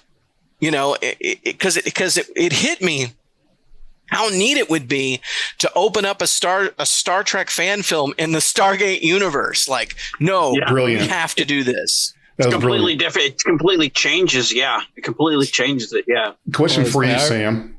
Oh, okay. So the question for you, Sam. This, at one point, the goal of this film was to have it released on Black Friday. And that week of, Josh, you were telling us that, I can't remember if Josh or Sam or both of you said that essentially that release date had to be changed because there was some last minute, we really should do this. This would really add to the film if we spend this time. So I'm curious, what was it in the film that had you guys push back that release date to make it come out when it did now instead of the original date? Could you tell us what was it? Well, it's a combination of he wasn't done, I wasn't done. You know, you can't really rush renders, especially as that last big shot took like multiple days, full working days of work. So that you can't just rush that. So he wasn't done, I wasn't done. We could have like cut stuff to rush, but at that point when we're thinking what adds to this, just think of removing stuff feels weird, and there's no, the date is sort of arbitrary. And so I said, Josh, okay, let's release a trailer on that day. Because, the important thing is the Halloween thing, let's do a trailer, let's just release something out there. And I said, well, you don't necessarily spoil the film, let's do a Stargate thing, because we're not using the Stargate stuff enough, and I have all this stuff, something, right? It's you're the creative here. So I was trying to think, what can I do quickly, not easily, but, something that's really interesting, that kind of grabs people. And then Josh said, that's great, we'll do that as a trailer. And then he said, or we can make that the intro. I wasn't expecting, because there was a trailer. But then that changed the context, and it's like, oh shit, that's the best idea to cold open with the Radical. And then it became a little bit bigger, just a little bit. And then we had to then pull up later, and then once you knew that, the trailer kind of pushed it anyway. The trailer got scrapped just for let's finish the film. That was like, well, it's already big, and it was kind of a deadline is looming, and you can't really rush certain things. So when you say that, do you mean like, for example, whenever I do the editing on the podcast that I do, when I click that green start button, there's nothing you can do. Basically, if it says it's going to take 2 hours to render, it's 2 hours. All you can do is just sit and wait. But in your case, you're talking about a render job that's going to take a couple of days or more. So all you can do is wait. There's nothing at the mercy of the software. I mean, that big shot is like 160 manually set up render layers. All of which, because it's all, because each ship fades independently, so you got to do it in layers. Then you got to work out who's actually in front of everything else. So there are a couple of versions I didn't send you, Josh, where I had some ships that weren't in the foreground, they're in the background. So suddenly things are phasing out. It's like, why is the ship behind the ship? Be very careful. But it's just a case of it was too ambitious. There was too many things to do. I fought so hard to make this film. I had to go through some really hard stuff just to even get to the point to be on set to roll camera. It's like, I'm not exaggerating when I say that I got to some of the lowest lows in my life in some ways, where I had just period. Okay. Where I had lost my job to the pandemic. I had no money. It was like I had to start my career over, kind of stuff, and I had to start Avalon over. I had to start Avalon from scratch twice between 2020 and 2022. I had to start over because I felt in 2020 that Avalon was not headed in a direction that was my direction. It was going in someone else's direction. And I felt that it needed a clean slate. It needed to start over. And I kind of turned to a support group to help me with that. And I turned to the wrong support group. And that was a lesson learned. And I just had to come to terms in 2022 that there was no easy way to do this. I was going to have to do this all the hard way. I was going to have to do it all the hard way. I was going to have to start from scratch with everything, with my career, with my fan film franchise, with my health, with whatever, and just work my way back and just do it the hard way. There was no other way to do it. And I have put a lot of blood, sweat, and tears into building it all back. And there was so much just to get to day one of filming. And so it's like, if you're going to fight that hard just to get to day one of filming, then by God, put everything you got on the other end too. And so it was just like, yeah, let's make this the best film we can possibly make it. It didn't take a lot of convincing. There was that kind of thing in me where I was like, oh, I want to be able to be symbolic and do it on Halloween. But it's like, no, the film became more important, and it didn't take a lot of convincing. And we especially went with the creative idea, well, the things we could add. It was not what we were losing; it's what we could do, and not just Stargate stuff. But I think I submitted 6 new, like, you could have these shots since we've got time, like that you. Yeah, just to fill some of the filmmakers as well. I'm like, you could put something there. Here's a finished shot. Like, oh, okay. Mm-hmm. Josh, was there I don't know if they're in or not, but they're there. You could use them. Josh, was there a point where you wanted to tell Sam, we need to finish this fucking film? Stop adding things. We've got to close it up. No, we were get parallel, it done. not finished. We were no. Actually, no, because I know Sam well enough to know that he's always going to do that, and I've learned to trust him. So I'm quite honest, as are you. So Sam's not going to say something to me unless he truly believes this is the right thing to do. And so if he's literally coming to me saying this is what I think you should do, then it's worth listening to. He's a filmmaker too. He goes through all these same struggles. So I have learned to place a lot of trust in him. And that's what look, that Stargate sequence, he wrote the script for that. That was all him. So it's sometimes you can get so competitive and so egotistical as a filmmaker that you damage your project. And it takes some effort, I think, to open up and say, okay, Jonathan, what do you think? Vance, what do you think? Sam, what do you think? And let me tell you something. In 2019, I would have had a much harder time asking Sam for his opinion. He gave it to me anyway, but I would have had a much harder time asking, but I'd learned to trust him. So I could say, Sam, here's a cut of the film. Tell me honestly what you think it needs. And if you had told me in 2020 that I was going to go to Jonathan Lane and say, Jonathan, here's a cut of the film, just for the hell of it, give me your notes. That is a risk, yeah. I would have said you were crazy because I wanted to murder Jonathan Lane in 2020 when we were actually making a film together because he never stopped giving me notes. But I went to him and I said, Jonathan, let's pretend this is interlude. Give me your notes. And he gave me a very thorough, very interesting set of notes. And I said to him, there's a lot of great stuff here. Just giving you the warning. I may not take your suggestion, but I will read it. And that was true of everyone who gave me their thoughts. Quick question for you, for anyone that's not quite as versed on everyone in the fan film production industry, like myself, don't know everybody yet. Give us a little context. Who is Jonathan Lane? Uh-oh. Do I regret asking that? It's an interesting question. Who is Jonathan Lane? Well, no one can tell you. No, nobody could tell you better than Jonathan Lane, but so Jonathan Lane is Can you do his voice? Can you do it in his voice as well? That'd be too fun. Jonathan Lane is he's sort of the default beat writer for Star Trek fan films. And he has a site called Fan Film Factor where he blogs certain Star Trek fan films. You need the cup. You need the famous cup.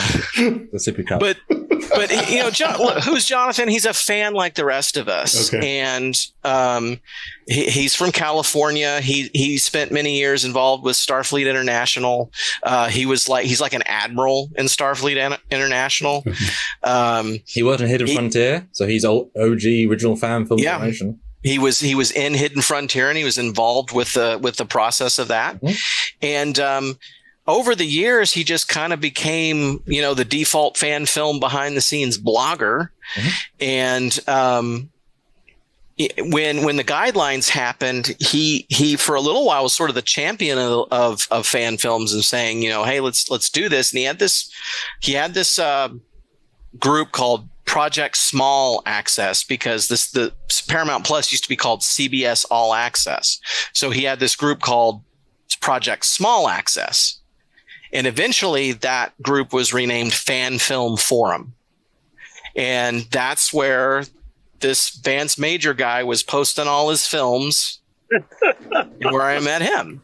And so Jonathan's just this blogger, and I made Ghost Ship in 2018, and he called me on the phone and he was like, hey, would you be interested in directing my film Interlude? So I ended up making, which is a fan film of a fan film, where it's in the Axanar continuity. And so I ended up spending 2.5 years of my life making Interlude, and that was quite an experience. I was ready to kill myself by the end of it, but despite it being just like a difficult filmmaking experience, somehow Jonathan and I ended up being like really good friends on the other side of it, which was a surprise. And he helped a lot with Crisis. He was very heavily involved. Yeah, Jonathan and I actually, because you kept saying the name, I said, I know the name. We had been corresponding on Facebook about doing something this month here in December. I think it's in regards to isn't there like this annual fan film award thing, kind of like the Academy Awards for fan films each year? Yeah, he has a thing called the Showrunner Awards that he does. Yeah, and we're supposed to do something with that. So yes, okay. I'm bad with names, so you'll have to forgive me on that, but getting a little better on that. Okay, so that's perfect. So yeah, and I know he did the blogging and whatnot, which is awesome. And I think that for you guys, for something like this, do you really feel like you're going to bring more of an audience into fan films? Do you feel like this can be a turning point of fan productions, not just for yourselves, but for others that are doing these fan productions? I don't know what's going to happen. I'm always surprised. Yeah. I tend to think that I'm going to post a fan film and it's going to get shredded, that people are going to be like, this film sucks. Look, I made this film called Doomsday, and it's this prequel to the Doomsday Machine. And I directed this film and I made this film, so I can say it. It's awful. It is a steaming pile of garbage. BG is pretty good though. And CG is probably what makes the film work. Sam did the CG. Yeah. And so I make this film, and I was just like, man, I'm going to post this film and I'm just going to get destroyed. I'm just going to get barbecued. And so I just kept working on it and working on it and working on it and working on it. And I released it, and it gets like 150,000 views, and everyone loved it. It's winning awards all over the world. I'm like, what? Why am I winning awards for Doomsday? You never know what's going to happen. Look, I didn't expect Ghost Ship to get 600,000 views. I expected to get 6,000 views. I thought this time we'd be like, remember that time we made a Star Trek fan film? That was fun, wasn't it? You thought you were going to get drummed out of the business right there with Doomsday? Yes. Here's what I will say. And this is important to me. Before the guidelines and before the current era of Star Trek fan films, it was so competitive to the point that you were in one camp or in the other. There were like 4 or 5 big productions, and if you were associated with one of those projects, everybody else was the enemy. And there was the people from CBS actually described it as an arms race. It was like, who could have the most Star Trek actors, who could have the biggest budget, the best special effects, whatever. But behind the scenes, it was a nasty rivalry. And when I came on the scene post guidelines, it was like there was still a huge remnant of that. Like, all of the people that were still involved with fan films may not be the big boys, but they had a connection to one of the big boys. And so those little rivalries were all still kind of there. And I kept going to film set after film set and hearing people say things like, imagine what we could all do if we started working together on projects. And I was like, why can't we? And so I just sort of forced the issue with a lot of people and went, hey, what if I bring Glenn Wolfe down to Neutral Zone Studios? And he does costuming for Tales from the Neutral Zone. And Ray Tessie's like, okay. And then, I bring him down and they shook hands and got to work. You know what I mean? And what you see is in this is there are a lot of people from the fan film community in this film. You got Sam. Sam's a huge respected filmmaker. It's not just that he makes his own films. He works on like everybody's project. I have a big IMDb now. Yeah. Yeah. So he's in it. Nick Cook is in it. And Nick Cook's been doing fan films for as long as fan films were fan films. Well, he's the longest running fan film producer who's stayed active. Everyone else has paused, so they might be started earlier, but he's done 20 years of non-stop fan films. No one else can say that. So he is the OG for the current crop. And similarly, George Kyan, who, look, when I was 14 years old and wishing I could make Star Trek fan films, George was doing it. And so he's in it. Frank Parker Jr.'s in it. Vance is in it. My dad's in it. Your father's many in times. it. Yeah. Let's not underdo his performances. It was his birthday. He showed up on set on his birthday. 60th birthday. That was his Mecca. That was his trip. And I said, if you're coming to the studio, man, let's put you in the film. And he was all over it. He was great. Big guy too. Big dude. I wasn't expecting him to be that tall. Yeah. And then we have this section where they're viewing the multiverse. They're viewing a scan of the multiverse. And when you look at that scan, you know what you're seeing? You're seeing other fan films. Mm-hmm. You're seeing Starship Farragut. You're seeing Star Trek Continues. You're seeing Trek Shorts. You're seeing Constar. You're seeing Nature's Hunger. Yeah, I could go through all the lists, but it's like all of them are in there. Well, I mean, not all of them, but it's very, very well represented. Dreadnought Dominion. These Are the Voyages. There's a shot from Intrepid in there. So it's like, to me, I had this viewpoint of filmmakers should, especially in Star Trek fan films. Look, like I've told you before, we were all once the nerd at the lunch tables getting made fun of. We should all be making these films together, not being rivals. You know what I mean? Not at all. Yeah. You work better. You guys work better together. And I'm sure that's increased the quality of work because you're able to collaborate amongst all the different groups, different people. I mean, that's the thing. Like, there's always going to be like, hey, Josh, I don't have this. Do you? Oh, sure. Or, hey, Vance, I don't have this. Do you? Sure. I mean, I think, Josh, you still have my motion picture uniform that you borrowed for one of the films. And hell, I think the jacket that I wore or that James Lewis wore in one of my things, you're like, dude, I fucking love that jacket. I was like, do you want it? You're like, dude, can I? I'm like, also, one of these days I'll send it to you. It's like, that's the way it should be in these type of films. Instead of people saying, well, dude, here's the link, you buy it. It should be one of those things where it's like, hey man, if you want to hear, I'll send it to you, use it, send it back whenever whenever you're done with it. Or, like Josh, like, I've said many times, Josh is like a brother to me, if I got something, I'm not going to use it, fuck, I'll just send it to you. You can have it, because I've known you for so long. If I need to borrow it, and I'll borrow it back from you, just fucking take it, that's the way it should be in these type of films, because he's absolutely right. Like we are just fans at the end of the day. We're not super important people looking to make a career off this. We're not that important, I mean, sometimes some people would like to think that they are, or, they like to fluff up their ego. But at the end of the day, we all got a job. We all go to that 9 to 5 and we come home and we like to play producer, on the weekends we go do our films. But, we're just regular people. Paramount's not going to hire us to come work on Strange New Worlds, but we can make our own stuff. And one last thing I want to point out on that thought is what I've noticed amongst fan filmmakers is we all have different strengths. Yep. And so my thought was, what if we could exchange those strengths?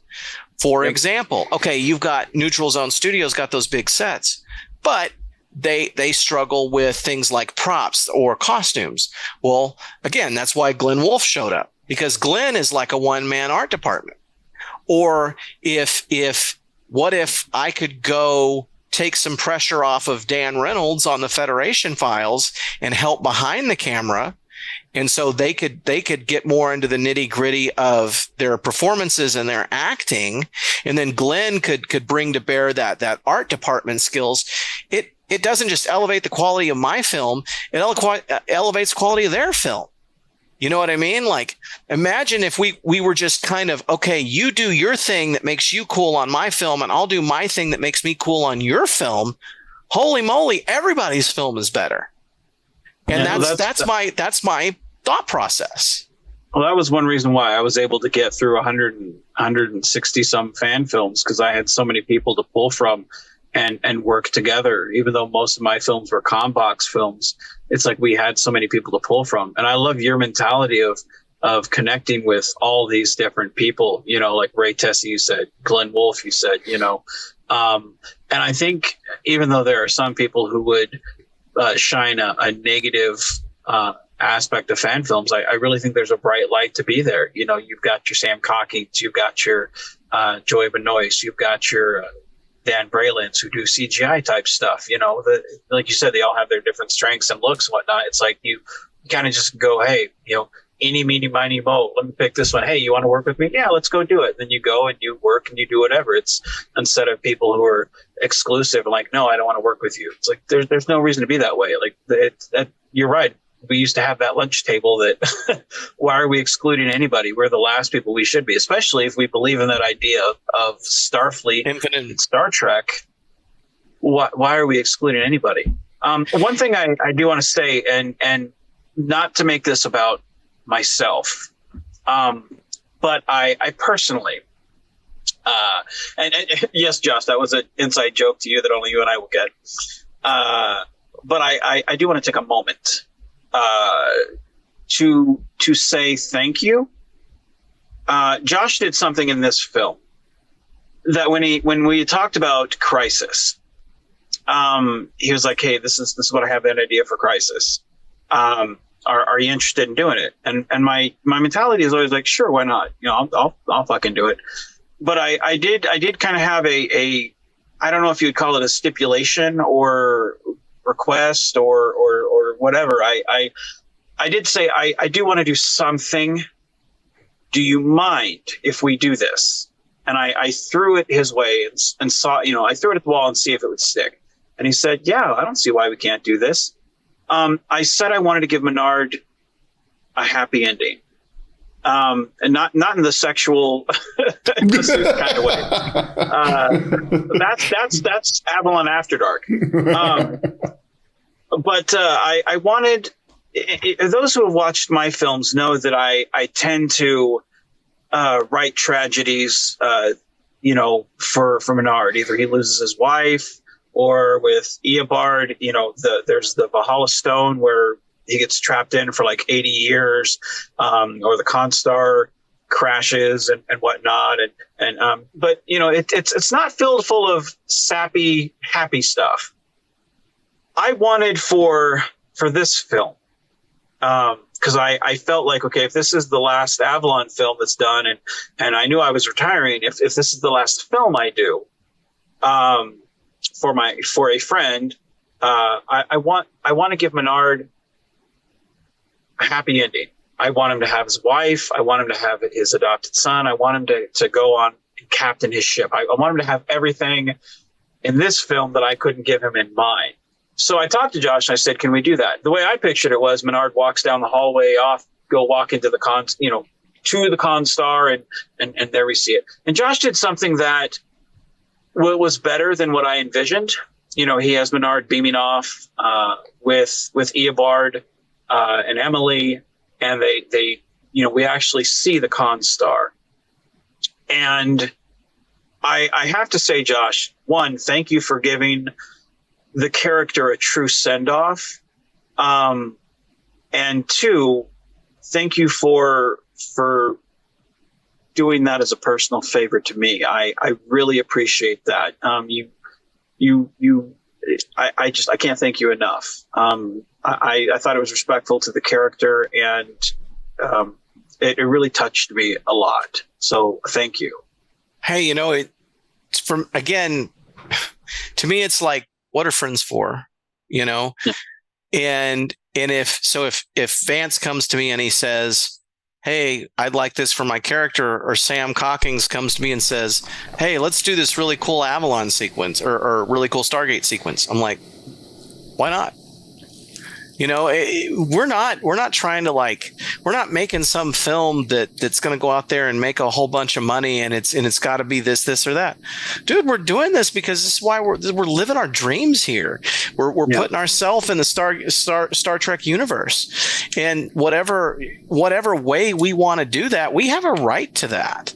If you want to tell some silly story where a guy's in a shuttlecraft and meets himself 6 times, go do it.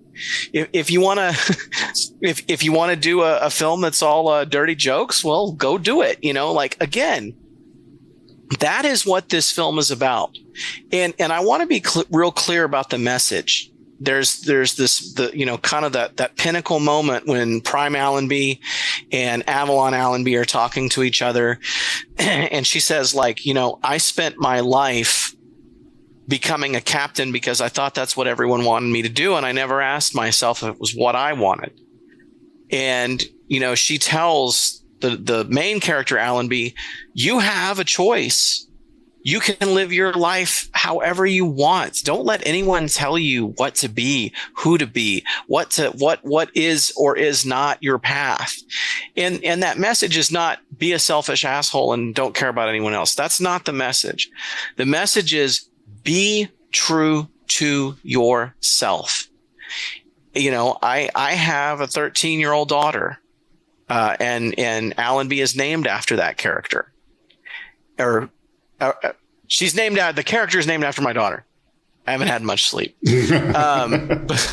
but my, that was kind of a message that I'm leaving her for her, is that you can be and do whatever you choose. If you decide you want to be a chiropractor, be a chiropractor. If you want to be a WWE professional wrestler, go do that. No one has the right to tell you what you do with your life. And, that stems from the message. The thing that I learned in the process of making this film is nobody has the right to tell you what your art is. Question for you. This is, and that's great advice that you give there. I really think that you should, if there's a thing that you want to do or to aspire to, do it, and not let others say, well, you can't, you're not good enough, you're not allowed to, you can't do that. So that's a great piece of advice there.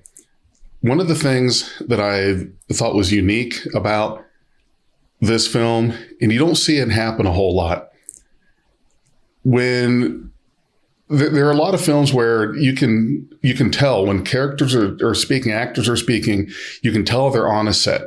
It sounds like they're talking on a set. Mm-hmm. But in this, it was like, it wasn't that way. It was very clear, very episode-like, movie-like quality.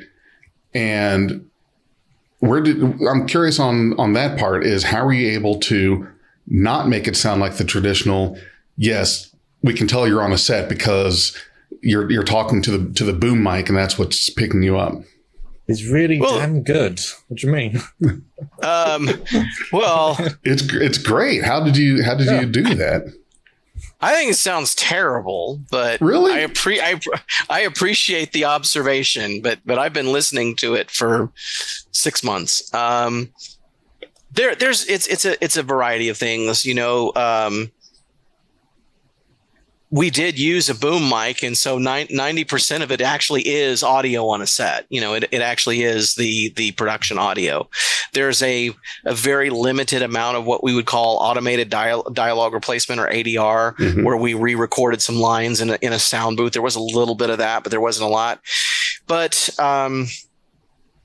so it was a combination of classic sort of sound mixing techniques combined with, and it was a tricky balance to figure out of using an AI tool that will clean up your audio. But if you don't know how to use it, you can almost make it worse. Right. And so it's like, you know, and I had to redo it over and over and over again to find the proper balance. And I still don't think I did in a few places, but you know, it's just like, okay, it'll be fine. It'll be fine.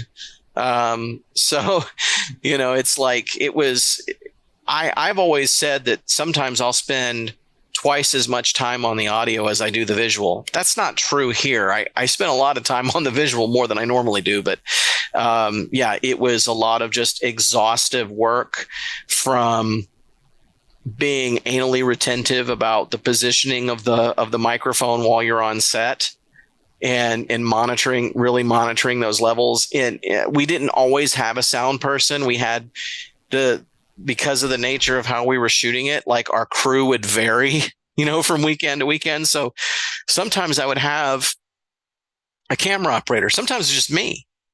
So there were weekends where I was the only crew there was.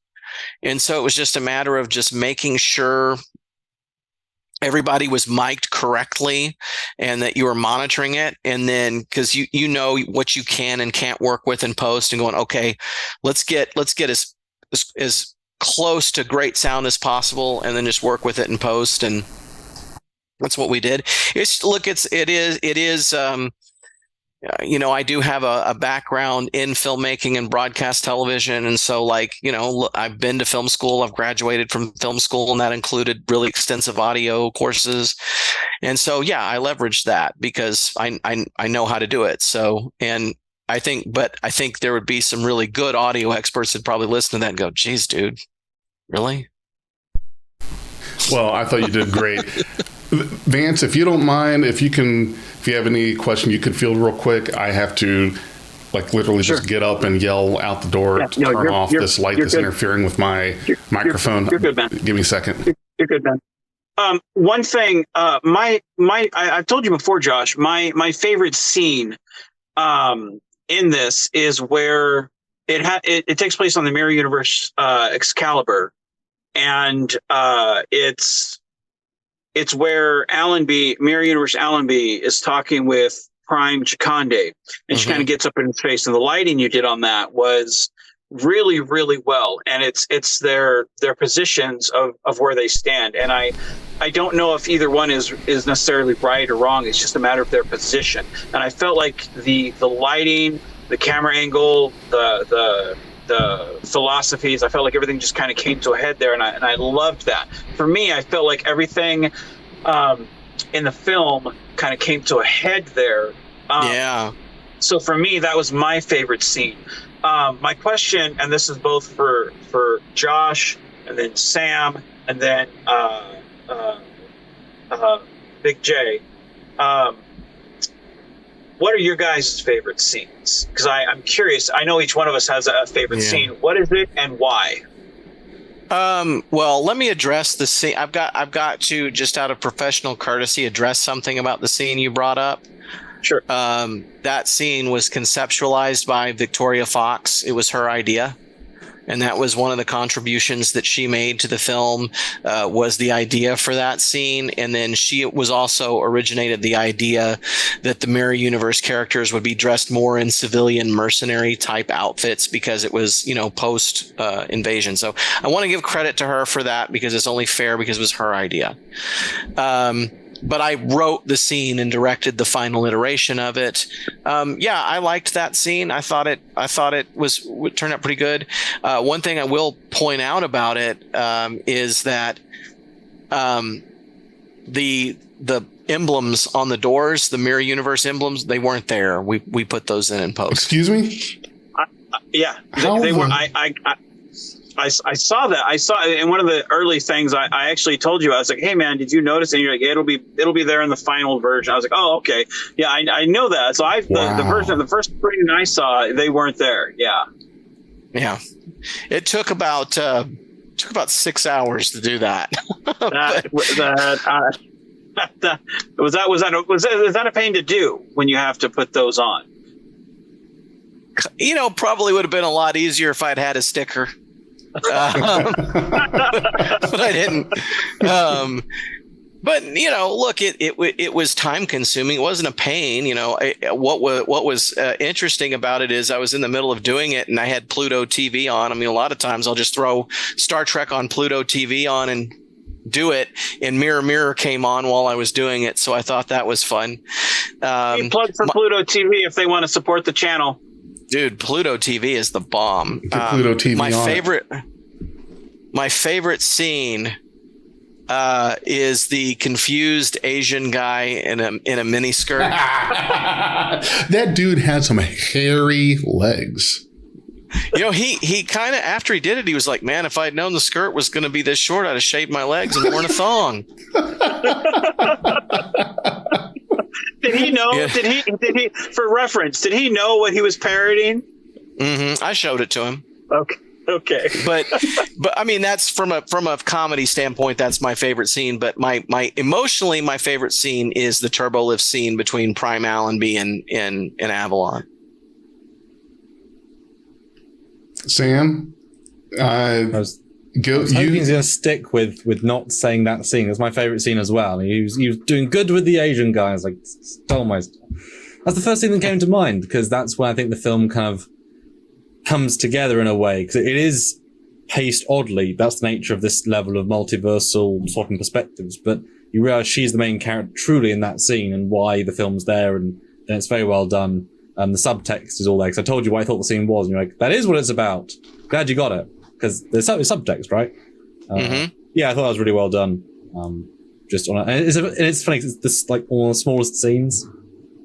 Yeah. It's not really, that's the point. It's also where it's placed and how it's framed. It was very good. You have this, you have this thing where all this evil plot takes place and they all almost die, and then once that's over with, they're all just like, it's so beautiful, just all this. Office. Yeah, it becomes all these people working together for a beautiful purpose. Tell me again the name of the character that's the Commodore, who's in command of the Excalibur. Chakande? Did I say it right? Yeah. Okay, so my favorite scene was when Chakande's stalker was watching the soap opera. I like that because it completely came out of nowhere. It did something that you would not have thought that Star Trek would have done, because it's like, okay, wow, there's still some kind of TV-esque thing that's introduced here in the 23rd century, and it's soap opera. I just thought, wow, that was so creative that you did that. And it's the little things. You did the little things, and I would have to say that scene was so unique that was my favorite. That was our wormhole extreme moment. If you ever watched Stargate SG-1, they had this thing called Wormhole Extreme where they made fun of themselves. And earlier on in Avalon, we were doing a lot of dying and crying movies, and we're still going to do that. We're still going to do the dying. That's next. We're going to go do another dying and crying movie. But we were doing a lot of, character relationships and romance and all this stuff. And these guys, NerdTube, our friends at NerdTube, they did a review of one of the dying and crying movies, and Zamir Patwa was like, I'm tired of watching this bollocks Stardates of Our Lives, who the fuck is my son? Get back on the bridge, and they're making fun of the film, and they're calling it Stardates of Our Lives. And I was just like, why don't we just do that? Why don't we just make Stardates of Our Lives? And so that's where it came from, You know what would be great is if you guys did that as a thing. If somebody picked that up and did several films, and it's soap opera. It's not like a film within a film kind of thing. That is what the film is. It's Stardates of Our Lives. Yes, it's a soap opera. I tell you, the best look of it, man. The best way you could have ended that, and it was so great, was when Chakande I'm pregnant, and the lady walks off, and the other pregnant lady walks on, and he just turns back, he turns back toward the camera, like typical soap opera bullshit. And it's just like, God dang it, dude, really? Like, I can't believe it. Josh, I have to say, man, it's that full circle shit of where you're laughing about how I made a film about dick jokes, and then you're making a film about soap operas, and I'm just like, this is great, dude. Like, it was so wonderful to see that. It really was a great part of your film, man. It was wonderful. And again, it's one of those things where you're watching the film at first and you see this lady just kind of crushing on Chakande, and you're like, what? This lady's just weird. But then you see that part and you're like, oh, I get it now. Because she's like this big soap opera It's stuff. the setup and the payoff. Yeah, it's such a great gag, dude. It's so great, And coincidentally, in real life, it was kind of the opposite. Like, Warren was all about some Caitlin Bailey. Oh, when he was on set. Yeah, he loved her. Yeah. Yeah. Oh, man. Well, I mean, yeah, Romance it is on the kind set. of the full circle thing on that. Look, if you can't make fun of yourself, then who are you, man? You got to be able. You can't take life too seriously. Yeah, and that's what I loved about Look, that's why it was so easy for me to go for Stargate when Sam brought that to me, because there's so much of Avalon that's actually Stargate. Where we're doing the wormhole extreme moments and the 200, and I mean, to be honest, there's some a Crisis on Infinite Excaliburs that the plot came from a Stargate episode. I was like, how am I going to do a multiverse thing? And I went and watched a Stargate episode called Ripple Effect, and that kind of gave me some ideas of where to start with it. Oh, that's excellent. I loved it. I loved everything that you did about this film. I'm going to have to rewatch it for sure. And I really think that you're going to have people talking about this so much, and it's going to be big. And hope they're talking about it in a good way. Yes. Yeah. It's going to, trust me, it's going to be in a good way. And you're going to get the attention, the exposure. I think, honestly, I would have to say that for me personally, and I guess kind of selfishly, I am glad that I am able to talk to you guys about this and be in some way a part of it, not just an outside observer in the whole thing. Being able to see it before it came out public, being able to talk to the guys behind the scenes of it, being able to talk to you, to all of you about the film itself, and to have this kind of thing where we do the interviews, we go into it, we have that deep dive discussion about the film, which I think is a big plus, if I may say. And I think you're going to get that. You've got my podcast doing it. I'm sure Jonathan Lane is going to be doing some stuff on it. Who knows who else? But Nerdtube. Yeah. Yeah. So, wow, you're going to have a lot of attention, which is good. But only caveat to all of this is don't let anybody else become the podcast of Star Trek fan films. That's my market. I've cornered it. I declare that. So if I see anybody, we will support you on this. Yes, I see anybody trying to jump in and send them private message. Listen, this is Big J. I've been in here for a while. You need to just, all take those hike. 3 weeks. You've been here. You're here. Long time. Hey, there is an opening for a guy who covers certain Star Trek fan films. I'll take it. That position is open. That position. In the community. We're not going to go there. Not going to go there. I will take it. Now, I know there's an inside joke there that I think I might be aware of, but so on that note, is there on that note, Josh, what do you have coming next, man? And where can we find your stuff, brother? If we want to go find more of the Avalon films, where can we go? The channel on YouTube is just called Avalon Universe Fan Films. I kind of changed it from Avalon Universe to Avalon Universe Fan Films because we're putting Tales from the Neutral Zone. We put a Constar on there, so we're opening it up a little bit. gosh, it's like it never stops. You know, four fan films. Yeah, 4 fan films became 15 or something now. And the day that I finished Crisis, the next day I was out shooting an episode of the Federation Files called Mother that's going to come out in the next few months. It's a cool film by Dan Reynolds. We had the next thing that's going to come out is going to be another Tales from the Neutral Zone, which is the partnership between Avalon Universe and Neutral Zone Studios. And the neat thing about this film is it's going to be a true Neutral Zone Avalon crossover. So those characters from the Prime universe that you saw in Crisis on Infinite Excaliburs, Captain Allenby, Commander Mason, Commander Zoza, those characters are going to get their own Prime universe film in Tales from the Neutral Zone. So we're going to cross into the Prime universe and see them go through an adventure on their own where the Avalon universe won't be involved, but would be our characters in the Prime universe. That's exciting. And then I'm writing another Tales from the Neutral Zone that we're going to shoot in a few weeks. I'm writing an Avalon anthology film called The Omega Probe, which is the newest iteration of a fan film that's been trying to get made for a very, very, very long time, that may have had its conceptualization from somebody named Sam Cockings in a lot of the story. And it will be another big project for him. And do I know which film that is? That's very broad. We talk a lot about a lot of different things. Do I know this film?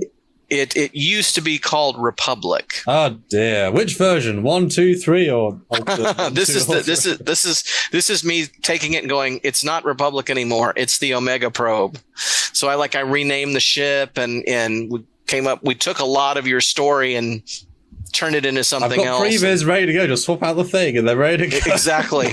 Yeah.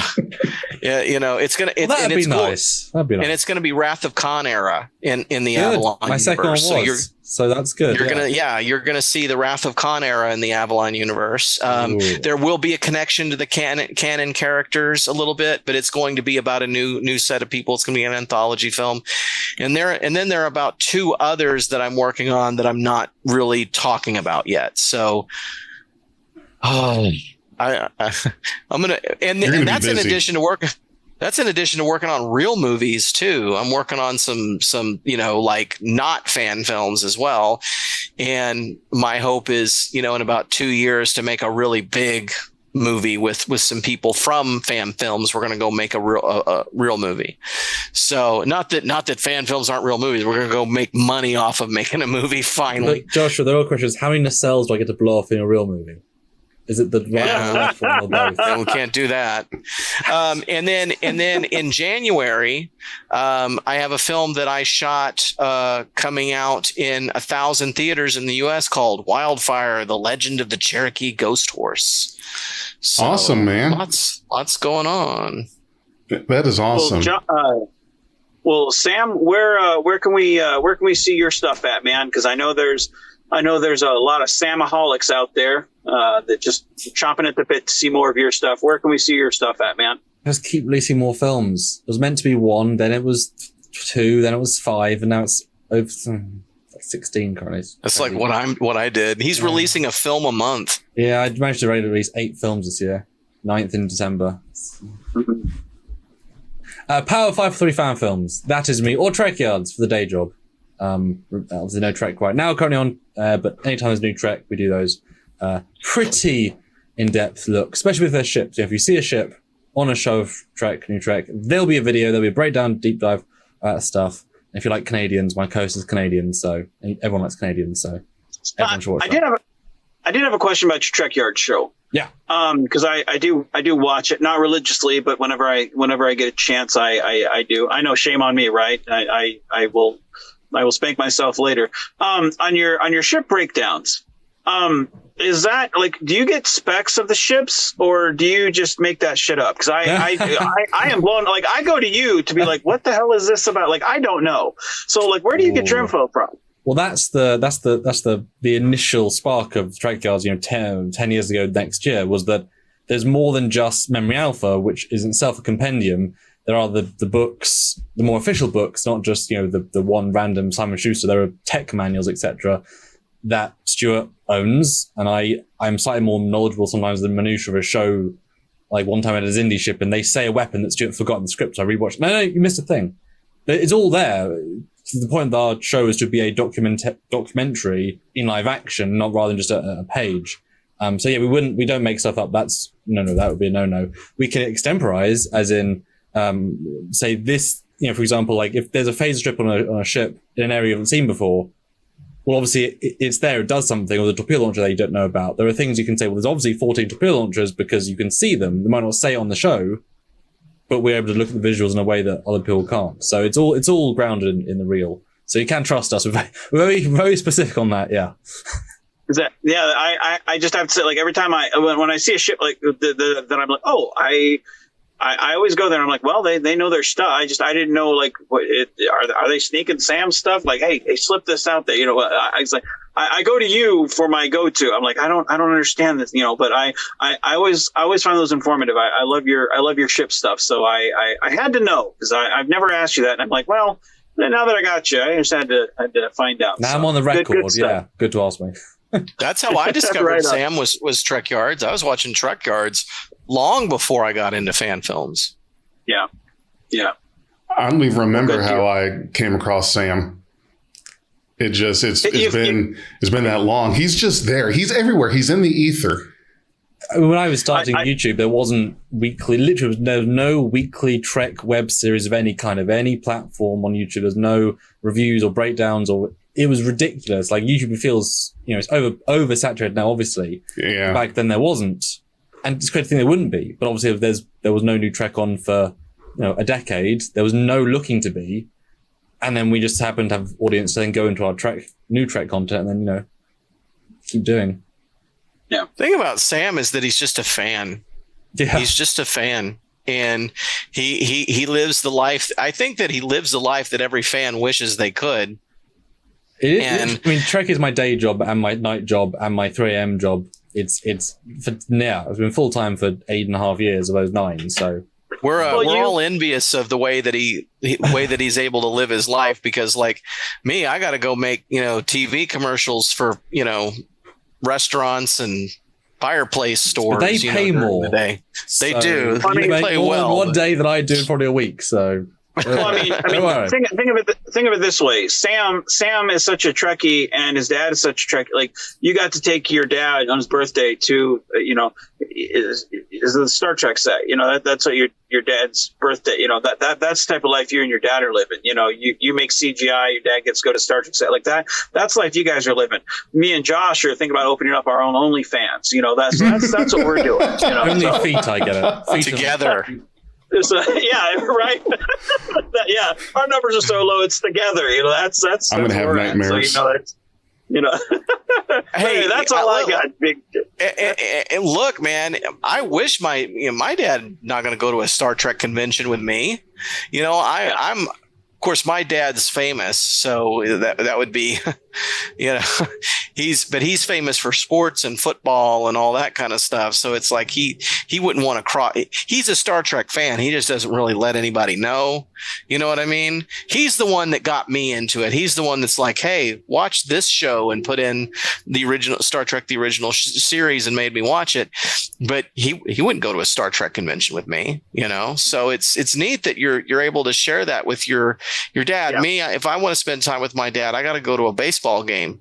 Not that I hate that, but I don't really share in Star Trek as much with my father. So that's a neat thing that you get to do that with him. Well, literally, my Christmas present to him this last year was making the film for him, which I then released. And so imagine on Christmas Day, I literally hand him the script. And he's like, "What is this?" I'm saying, "Let's read it together for the first time." And he's reading it, and it's like, "No, this is you." And he's reading his story for the first time live. Uh-huh. Very happy about that, because it's it's Romans and it's him. That's sweet. And it's actually a surprisingly good film. I'm always surprised at how well they turn out, especially when I write them like 3 days and you film them on Christmas. Getting to see your dad live a Trek life is nice. That's why for this film, the cameos, like, that was throw on your TNG. Because same with Josh, you could shoot your own film any day to put yourself in any costume at any set, but it's actually doing it is the other things you could do. So there's an opportunity to put yourself in a situation. It's like, Dad, you're getting a cameo present. There you go. Now you got a picture of, you can see lots of pictures of him and doing stuff. So there's a picture of your Enterprise D. There you go. Guys, I'm going to say... I got to go get Royce. Yeah. I got to go take care of Royce. So I'm going to have to cut it short here. 3 a.m. here, so... Oh, wow. You guys got to get to bed. Yeah, thanks, guys, for sitting down and talking with us. Crisis on Infinite Excaliburs. If you have not seen it, please watch it. It is a game changer. It is spectacular. And well done, Joshua, again, because it's a really... I know exactly how much work that took. You and between the two of us, yeah. Well, yeah. Good job, Sam and Josh. Yeah. All right. Well, that's our review, and you guys have a good night. And Jefferson, thank you for taking the time to cover us. Mm-hmm. Yeah, absolutely. I love doing it, and so anything that I can do to cover, help, bring more, exposure to it, please don't hesitate to let me know.